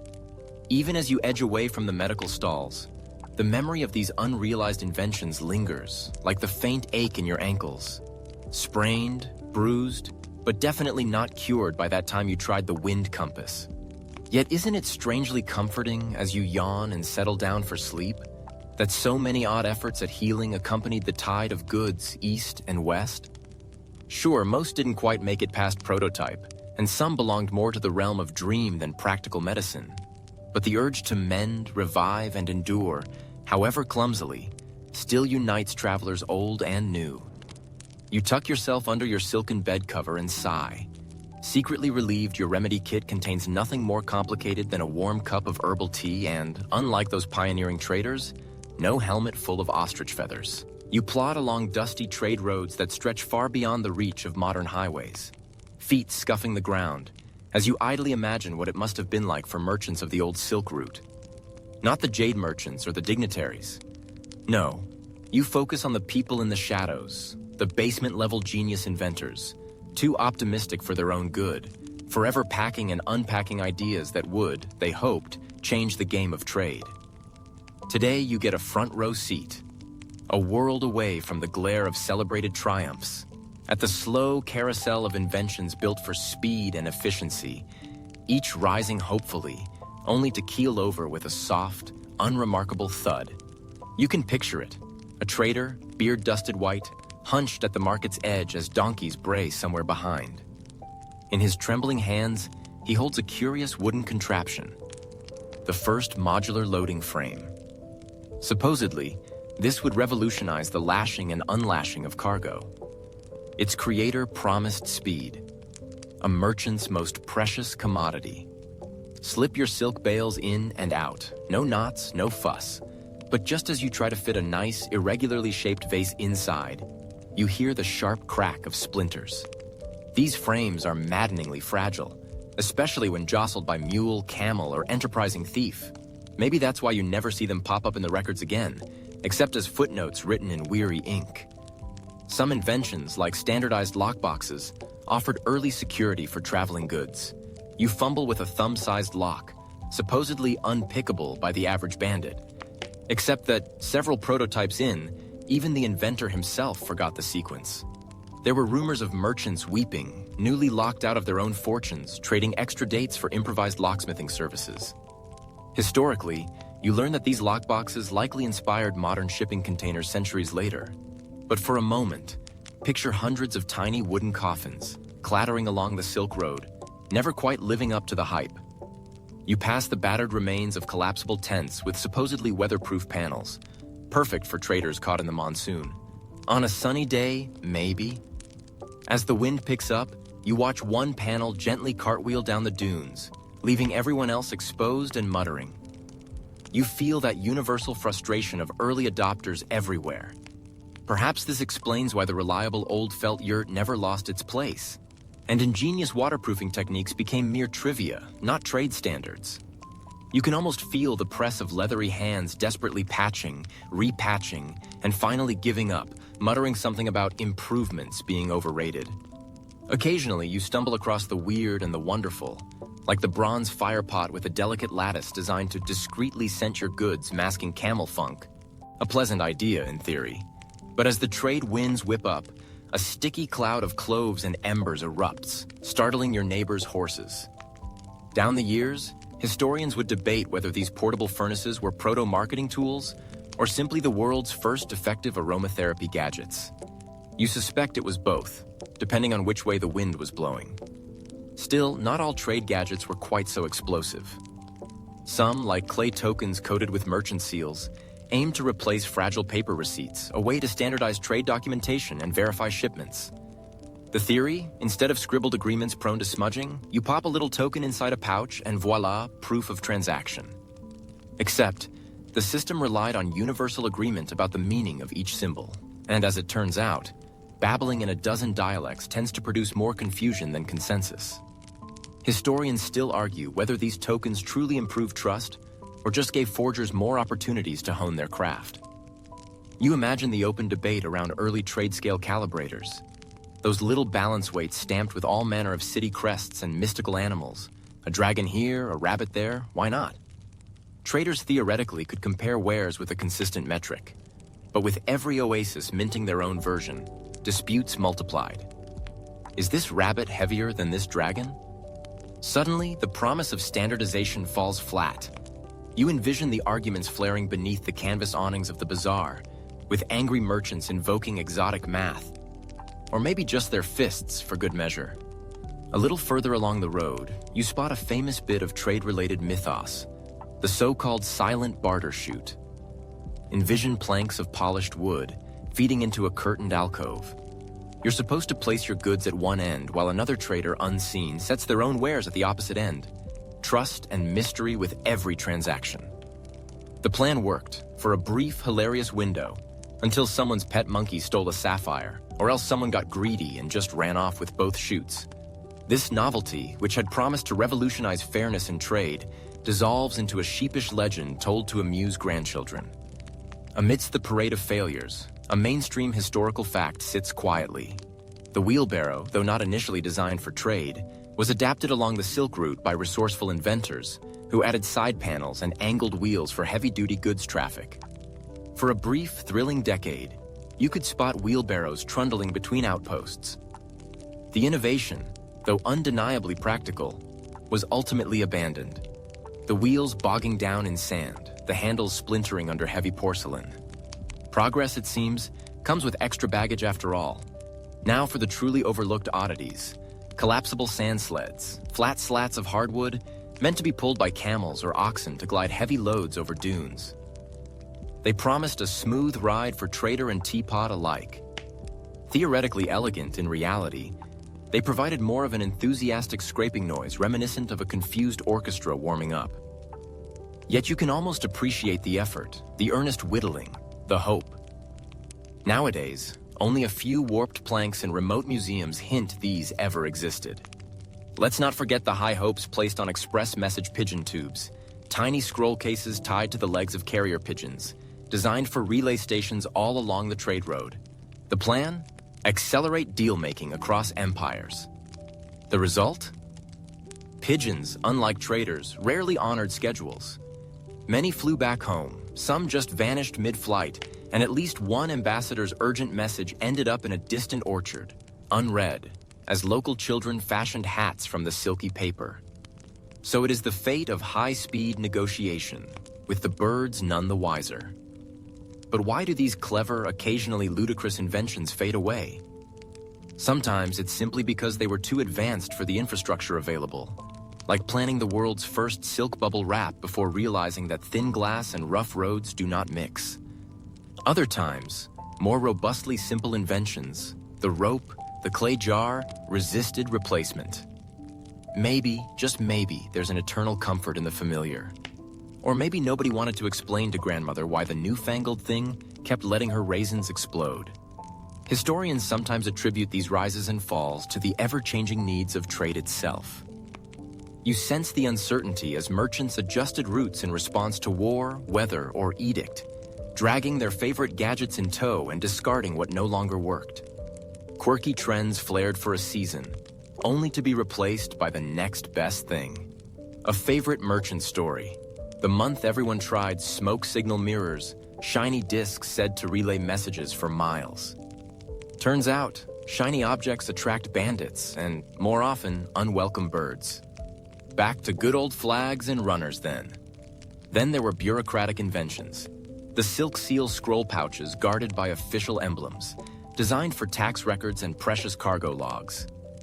Authorities loved the idea until a batch went missing, lost under a merchant's overturned crates of persimmons. Critics grumbled that maybe, just maybe, the old-fashioned paper slip wasn't so terrible. You're reminded gently of the universal law. Whenever you add an official stamp, you also create new and spectacular ways for things to go hilariously, bureaucratically wrong. And despite the flurry of invention, you see the gentle fading of these artifacts, buried beneath the silt of a dried-up oasis, or traded for a better route, a warmer cloak, maybe just a good story. Every once in a while, archaeologists unearthed them, holding them aloft for a sleepy trade historian to muse. Was this the gadget that nearly changed East-West commerce forever? Or just another cracked bauble from a dreamer's toolkit? Yet here in the lamplit quiet, you can almost hear the whisper of those ambitions. Some innovations, after all, don't quite vanish. They dissolve into the habits of future traders, pop up centuries later with sleeker branding, or live on as gentle reminders. Don't bet the family camels on the first prototype. Just as you would today, resting your forehead on your backpack, grumbling that your smart luggage app has crashed again, you share that ancient, ornery hope for a magic shortcut that never seems to arrive, at least not on schedule. You take a slow breath as the caravan campfires flicker against velvet night, and the lull of distant traders' voices drifts over the sands. By now, the inventions along the Silk Route have taken on lives of their own in your imagination. Some hopeful, others downright odd, but you begin to notice a new current below the surface of these stories, warmer and more complicated than the mechanics or materials. You feel it in the subtle gestures of respect as a trader turns a strange mechanical clock to face Mecca at dawn, or in hushed warnings whispered as travelers pass the stubby remains of a failed aqueduct. Yes, the real underbelly of invention along the Silk Route is not just the clang of bronze gears and bright new fabrics. It's threaded with beliefs, taboos, and rituals so rich and peculiar you have to smile in your sleep. After all, you can't invent in a vacuum, unless you want to end up with a literal vacuum cleaner, centuries before anyone bothers inventing electricity. The camel plods beside you, and your guide recounts a story. A legendary water vessel, shaped like a lotus and blessed by temple monks, believed to store water that never spoils. Many merchants bought these, only to find their water growing even murkier, but nearly no one dared throw them away.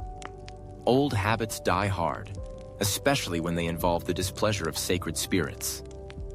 Historians point out, not without some eye-rolling, that since most innovations relied on local patronage, your best test market was often the local shrine. If the head monk or astrologer gave a hesitant nod, maybe your cooling hat lined with jade beads might make its way into genteel society. On the other hand, invent something that accidentally contradicts the local calendar, and you could lose your best customers, the very people who travel because the stars and dates are right. It's a true nocturne of invention. Its melody shaped by beliefs about luck and fate and the sacred cycle of the seasons. Imagine lugging a fancy new navigation globe through a small Buddhist kingdom, where local tradition insists that true north should be determined only by a sacred ghee lamp and the flight pattern of the first cuckoo in spring. You offer up your globe, crafted from bronze and inlaid with tiny jewels, the cutting edge of scientific know-how. The elders nod, set the globe aside, and consult their birds. 3 hours later, the globe becomes a slightly overpriced paperweight for religious decrees, and you wonder if you should have bundled in a cuckoo whistle.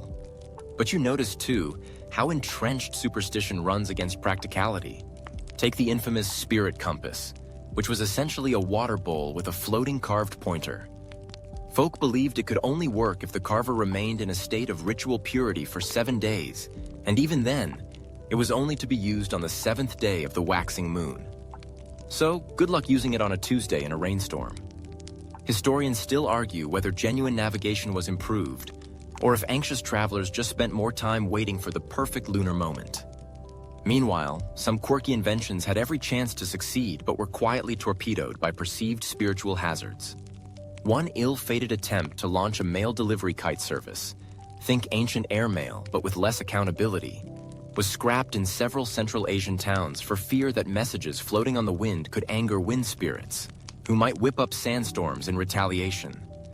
Given that the Silk Route was already full of sand and the average traveler's patience was thin as old silk, you can see why some entrepreneurs chose to keep both feet and their messages firmly on the ground.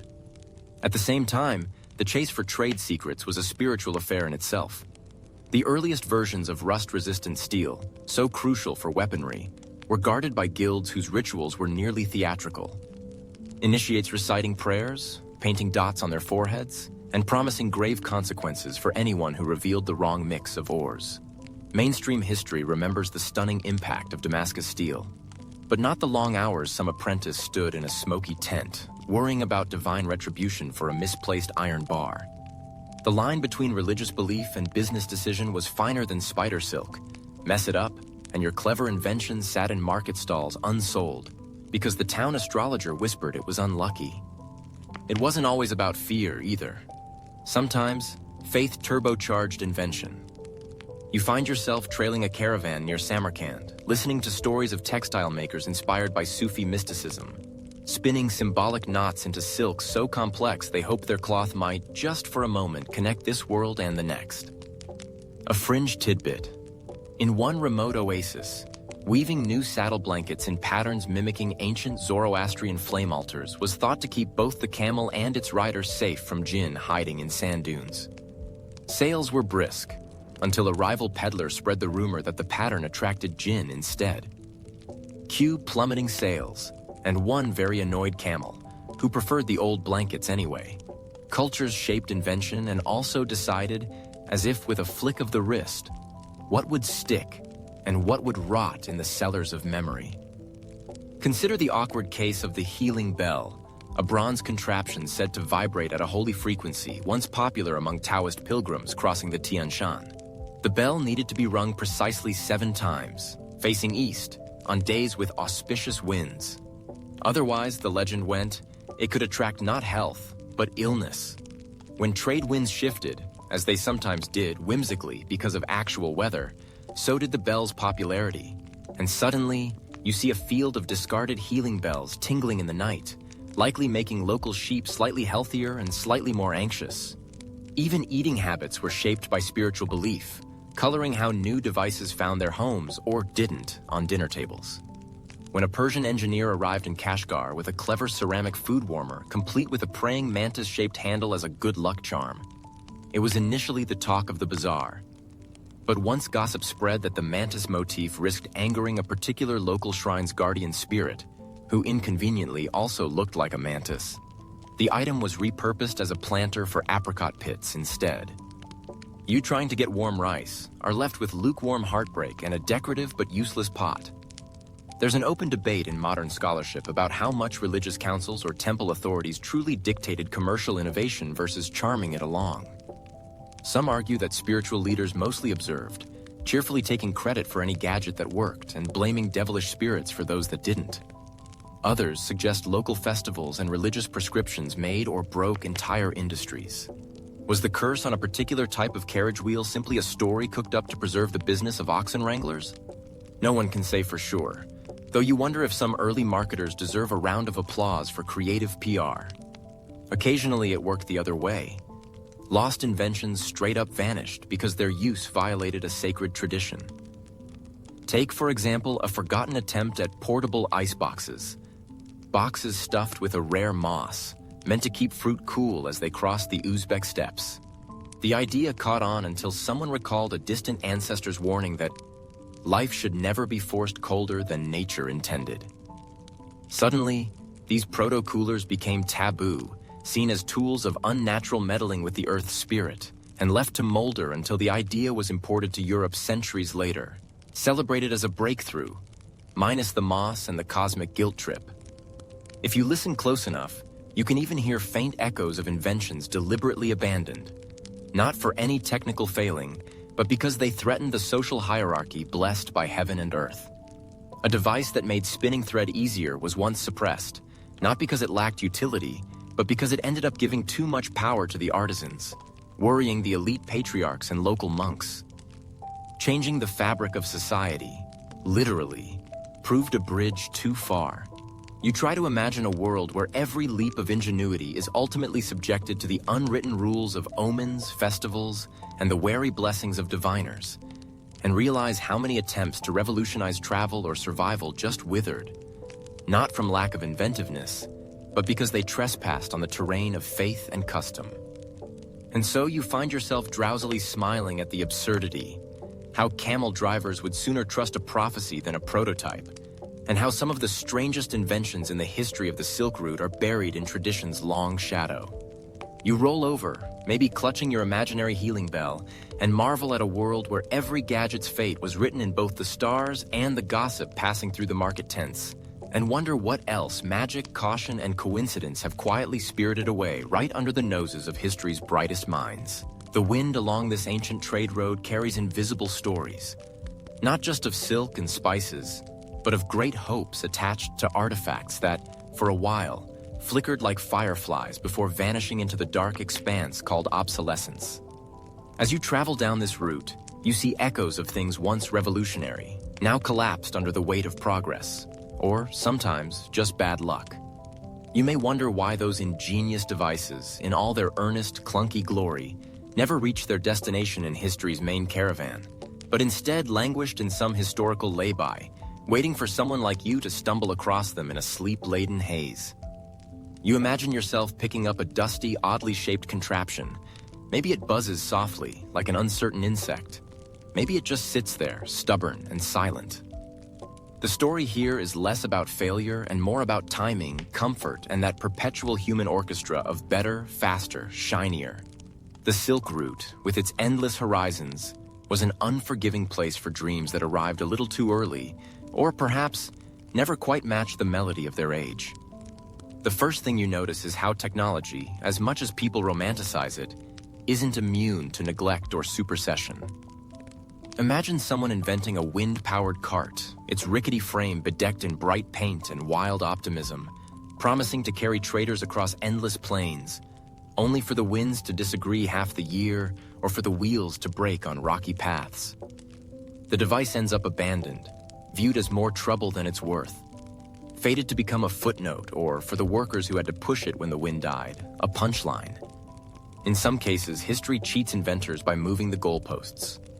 What dazzled in 900 CE could look laughable by 950, outpaced by a fresh chile pepper or a lighter load for the camels. Obsolescence, you realize, isn't just about newness. Sometimes it's the steady drip of little problems cutting through the original promise. Take, for example, the mechanical water clocks that pop up in your mind. Elaborate, beautifully decorated devices, ticking away hours for caravans or towns, only to lose favor when spring-coiled watches swept in centuries later. All that brass and bronze, so solemn when first wound up, now relegated to curious mantelpieces or melted down. Yet you feel the sting of irony. The same water clocks once replaced even older sundials, each wave of innovation quietly outlasting the previous. Unless, of course, the earlier model had a better PR campaign. Historians still argue whether the complexity of some automata marked meaningful technological progress, or whether these devices were just elaborate party tricks, more spectacle than substance. What's even more amusing, if such half-forgotten losses can be amusing, is how obsolescence sometimes has very little to do with the device's quality at all. You think of a trader in some bustling city who stares down at an invention with suspicion. Does he trust a bamboo cipher wheel? Or does he stick to grunting and gesturing until someone finally cracks his code? An innovation that never finds its audience is a little like a joke in a dead language. Clever in context, but lost without a crowd to laugh at the punchline. One mainstream historical fact that never fails to amuse is the relentless fate of parchment. Its reign as the main recording material was challenged dramatically by the arrival of affordable paper from China, which swept across Silk Route markets and left many a parchment maker pining for a distant, more optimistic yesterday. And yet, you notice, technological gaps don't just swallow inventions. They also reveal the boundaries of each age's imagination. The Silk Route bustled with cities that alternately flourished and faded, but some towns had no patience or wallets for experimental telegraphy or mechanical translation devices, especially when yelling or sending a fast horse worked just fine. At a time when you had to choose between irrigation and, say, a device that claims it mimics bird calls for easier hunting, resourcefulness sometimes edged out innovation. You feel a pang of gentle secondhand embarrassment for those inventors whose creations, like early ice preservation chests filled with pungent Himalayan herbs, simply could not compete with the convenience or taste of dried yak cheese. As you stroll past these abandoned idea chambers, you get the sense that the world along the Silk Route was a patchwork quilt with squares of excitement, impatience, and misjudged priorities. There's the quirky tidbit popping up in your imagination about an enterprising merchant who sank a fortune into mass-producing umbrellas waterproofed with camel fat, only for other merchants to realize they preferred the smell of the rain itself. Not every inventive hurdle was simply about the invention. Politics, superstition, and trade rivalries all played a part. Sometimes, the most tantalizing inventions were shunned for being foreign magic or forbidden by edict, an early form of regulatory obsolescence. Historians still puzzle over the reasons why certain Silk Route inventions failed, and the debates get lively. Was it really supply chain failures, resistance to learning new methods, or perhaps simple bad timing? Picture a water pumping device that could have changed agriculture, but only if the entire region agreed to build those canals at the same time. A logistical challenge, to say the least, and a problem that could make a modern city council sweat. Whenever communication and roads themselves formed the technological gap, even the best invention could vanish without a trace. You can't help but find it all deliciously ironic. The pace of obsolescence along the Silk Road sometimes seemed to accelerate just as soon as an innovation showed promise. A device for rapid grain sorting might delight a local ruler, only to be outpaced when someone else discovers a hardier grain that doesn't need sorting at all. The march of improvement, you sense, is rarely a straight line. It's more like a sandstorm swirling ahead, hiding treasures and stumbling blocks in equal measure. The sense of lost potential is especially poignant when you recall how some inventions were simply not ready for the culture or technology of their time, like a clever lock that can't be picked, until someone invents better tools for picking. Imagine a medicine pouch employing exotic minerals, trading hands with wonder and suspicion, only to be spurned once physicians discover it works no better than ordinary river stones. Sometimes, the gap wasn't technological at all, but social or psychological. An idea ahead of its time is often an idea without a home. There are even stories, half fable, half footnote, of traders burying their failed inventions to avoid embarrassment from their peers. One legend, barely hanging on in oral tradition, whispers of a group of musicians who tried to launch a foldable silk drum, only for it to collapse mid-performance, sending percussionists sprinting after errant rivets. The ancient world could be just as unforgiving as a modern startup scene. What's most endearing, though, is the sheer persistence behind all this spectacular obsolescence. The old inventions littering the Silk Route, like ill-fated attempts at portable sundials or failed self-inking calligraphy pens, still offer lessons, reminding you that today's breakthrough could be tomorrow's thing to explain in an auction. The fact these objects were ever created is a testament to the hope that someone, not necessarily smarter, just luckier, will finally get it right. You feel yourself drifting, gently swaying with the memory of these lost inventions. The echo of boots on stone, the waft of spices and half-baked plans. Maybe you even chuckle at the thought of would-be geniuses arguing up and down the route, certain their invention will outlast the camels, only to find it traded off at the next outpost for an ordinary tent peg. As you trail your fingers along this corridor of forgotten devices, you sense the faintest hum of frustration and ingenuity. Proof that the journey of invention, like the Silk Route itself, is perpetually unfinished, winding forward in search of the next big thing, or at least a laughably small improvement on last year's model. You make your way quietly toward your sleeping quarters. The stone corridors cool beneath your feet, and as you walk, the very environment begins to mold your sense of calm.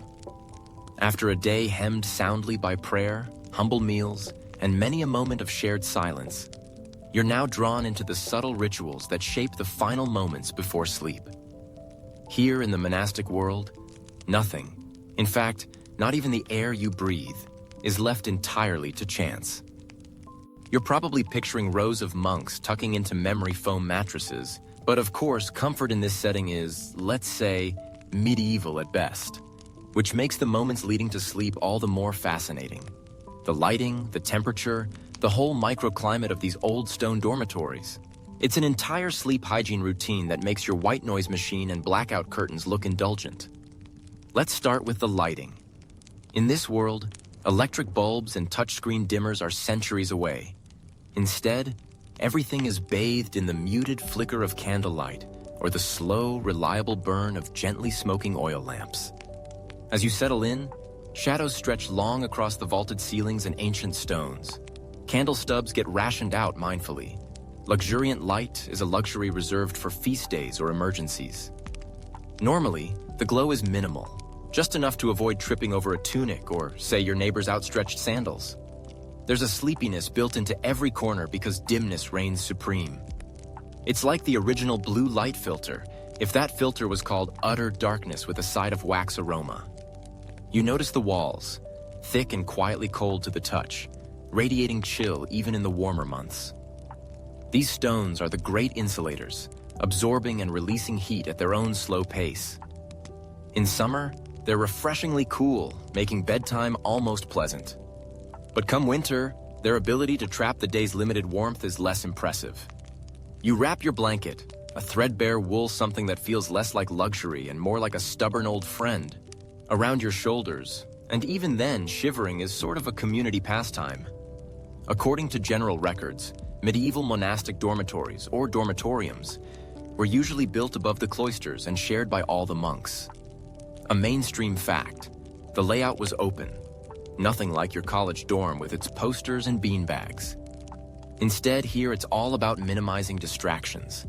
Each bed is sectioned off, maybe with a simple curtain if your abbey's budget was feeling generous that year. Though most monks lay side by side, their heads aligned eastward in silent rows. While the layout seemingly offers little privacy, it's all intentional. You're meant to remember your common purpose, even while sleeping. Now temperature, that's a little trickier. Monastic regulations encourage austerity even in comfort. And for you, that means no stoking a roaring fireplace after Vespers. A small brazier might glow on especially brutal nights, but most of the time, body heat from your fellow monks is the chief defense against the cold. If you luck out, your spot is closer to the center of the room where the chill dissipates fastest. Get the edge? Well, let's just say your nose doubles as a medieval thermometer.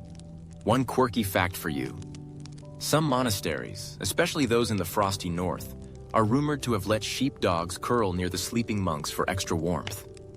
Was this efficient heating or a clever plot to sneak four-legged friends past the abbot? Historians still argue whether these hints in old monastic diaries point to routine practice, or were just tales told to amuse the novices. You tuck into bed, and though your blanket is scratchy, it does its best against the draft. The bite of cold air has its own rhythm, sometimes gentle, sometimes sharp, always unmistakable. And don't forget the stone floors, which are the sort of cold that sparks exaggerated shuffles and quick, silent leaps into bed. In the summer, all that stone can be a rare blessing. But in the depths of winter, every monk's internal monologue probably includes a negotiation with the chill. If I shift just a little, will my toes warm up before matins? Let's not overlook air quality. You might expect dankness, but the medieval monks were surprisingly big on ventilation. Albeit not for comfort, but as one of the church's preferred forms of pest control. Window slits are placed high on the walls, letting fresh air snake in. In milder weather, you'd be grateful.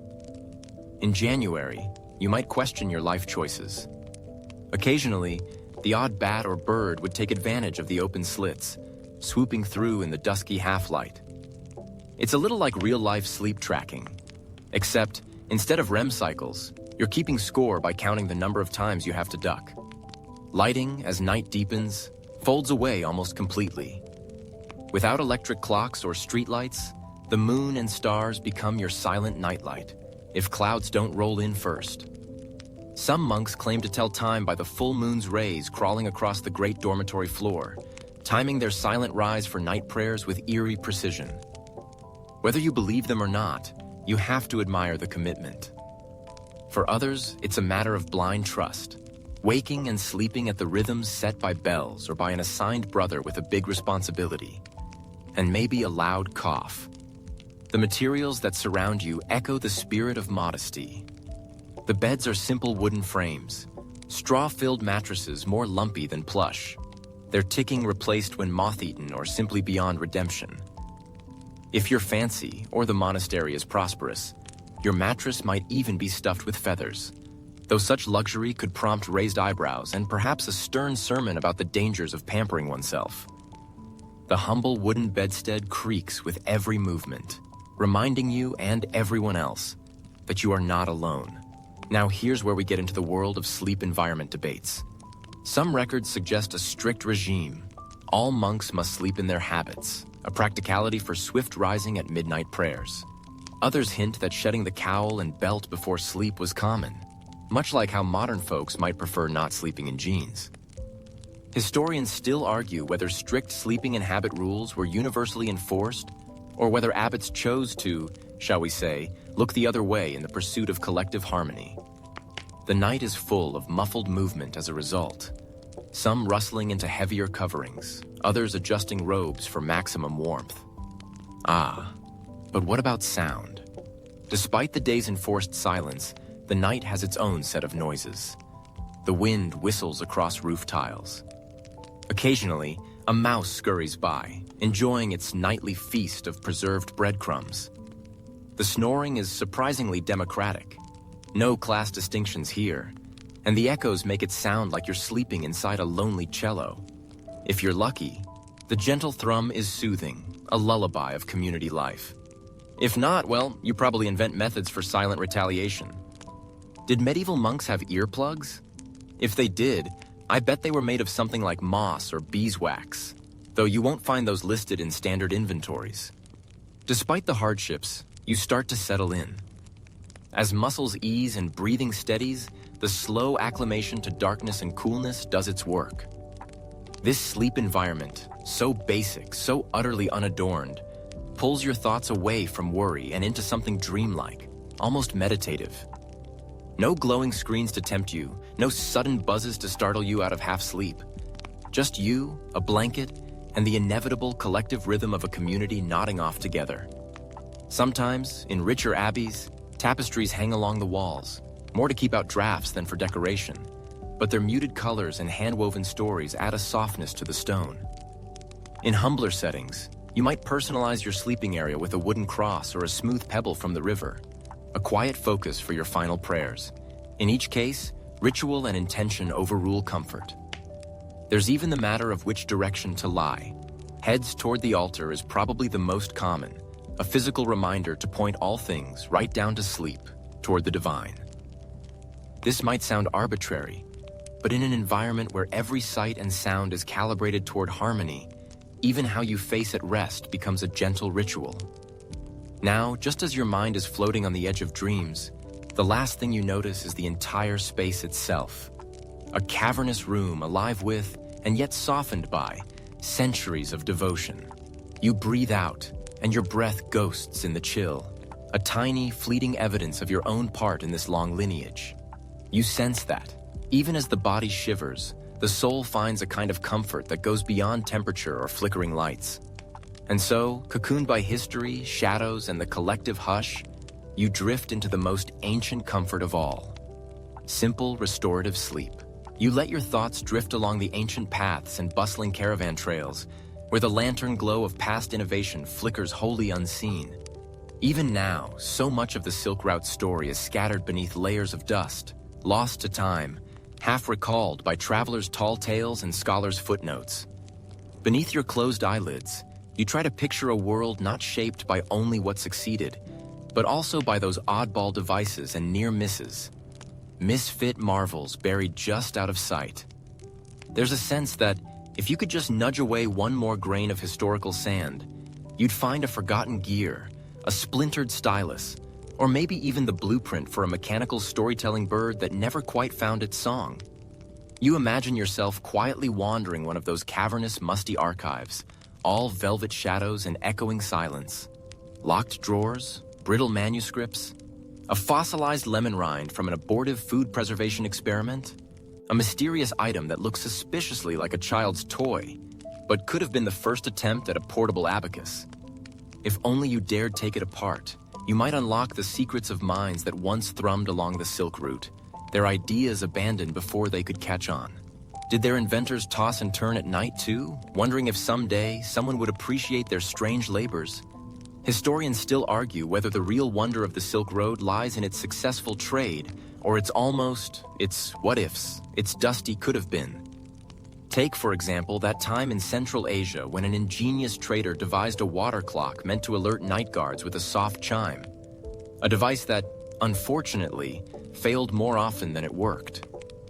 Instead of becoming the security standard of its age, it vanished into the footnotes, like a sheepish friend who leaves the party early, never to be mentioned again.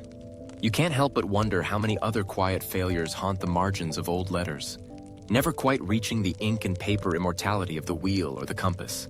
Let your mind wander to sensory impressions.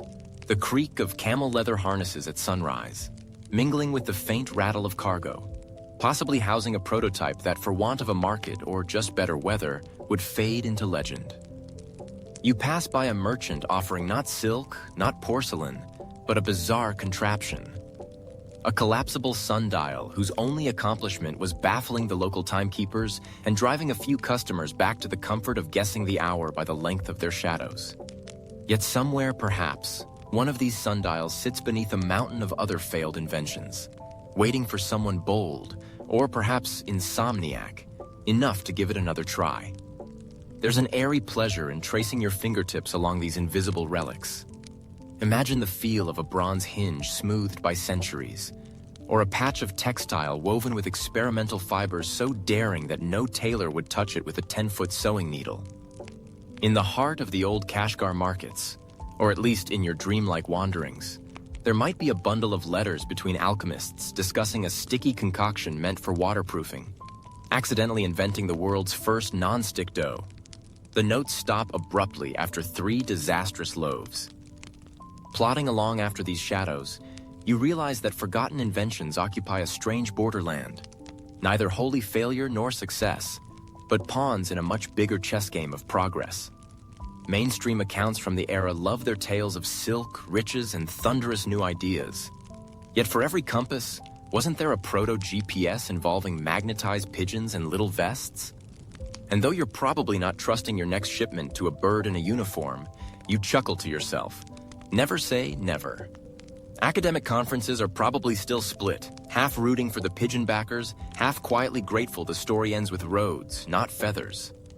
A gentle breeze of speculation stirs. What else might be waiting out there? Subtle hints in weathered scrolls, or a scrap of copper wire that once formed part of an electrical experiment centuries ahead of its time, now mistaken for a lost hairpin. The notion is comforting, that entire hidden chapters might yet be uncovered, offering a new lens through which to glimpse yesterday's creative chaos. Perhaps some enthusiastic tinkerers had already solved problems you think of as modern: swift cargo logging, filtration of water, or the mythical self-filling teacup that always gave one snooty noble the jitters. You might smile, drowsily, at the thought that somewhere, deep in a forgotten storeroom or waiting beneath the earth, lie inventions still waiting for the right person to care. It could be you someday, tripping over a relic in a sleepy museum, only to realize that the silk route's magic was as much in its discards as in its treasures. Faintly, you hear the clucking of silk-cloaked chickens, who perhaps once wore harnesses meant for mobile egg collection. Another brainstorm that, while not catching on, undoubtedly provided a few shredded manuscripts and much breakfast amusement. Darkness wraps around you, but your mind remains lit by quiet speculation. What if ancient engineers succeeded in creating self-cooling tents, intended to keep traveling dignitaries comfortable along sun-baked desert stretches? There's a rumor, half substantiated, that a noble's son once tried sleeping in one and ended up with a head cold so vicious the entire design was immediately banned. Historians still debate whether this episode was a fabrication to dissuade further innovation, or a genuine tale of over-engineering being its own punishment. Then, a faint memory surfaces of early attempts with clockwork translation devices, gears, springs, and miniaturized word wheels that may have, unintentionally, started the proud tradition of getting tourist phrases utterly wrong. Imagine the proud inventor, enthusiastically winding up the device, only to see a merchant's smile freeze when the device politely, but confidently, requests 3 camels for the price of 1 scarf. You might suspect it wasn't the invention's fault, so much as humanity's eternal optimism about machines getting context. You sense the pulse of obscurity, inventions just far enough outside the mainstream to avoid universal adoption, but too clever to be tossed into the dustbin without regret. Sometimes, forgotten inventions leave only the faintest afterimages. A worn road curving away from the known map. A legend among local craftspeople about a lost dye that changed color in the rain, which nobody ever figured out how to reproduce. Occasionally, you can catch glimpses in the drawings of monks and the footnotes of frustrated chroniclers who lament innovations just out of reach. The mystery of the Silk Route's forgotten inventions isn't merely in their strangeness or ultimate futility, but in their lasting invitation to speculate, to dream anew. What treasures still slumber in buried ruins, or line the walls of distant monasteries, misfiled under miscellaneous curiosities? The tantalizing thing is, we may never know the full measure of potential that rose along those dusty thoroughfares, any more than we know whether today's wildest ideas will someday become tomorrow's indispensable solutions, or join the ranks of the almost great, the might have been.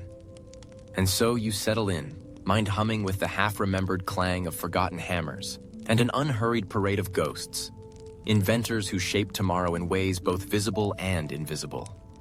It comforts you to consider that in every failed water clock and discount camel harness, there's a sliver of the ingenuity that keeps the world moving forward. Maybe the real power of these forgotten inventions isn't in what they did or didn't achieve, but in the enduring possibility they left behind, like an echo just waiting for you to listen in the stillness between dreams, their stories swirling gently through the star-streaked night.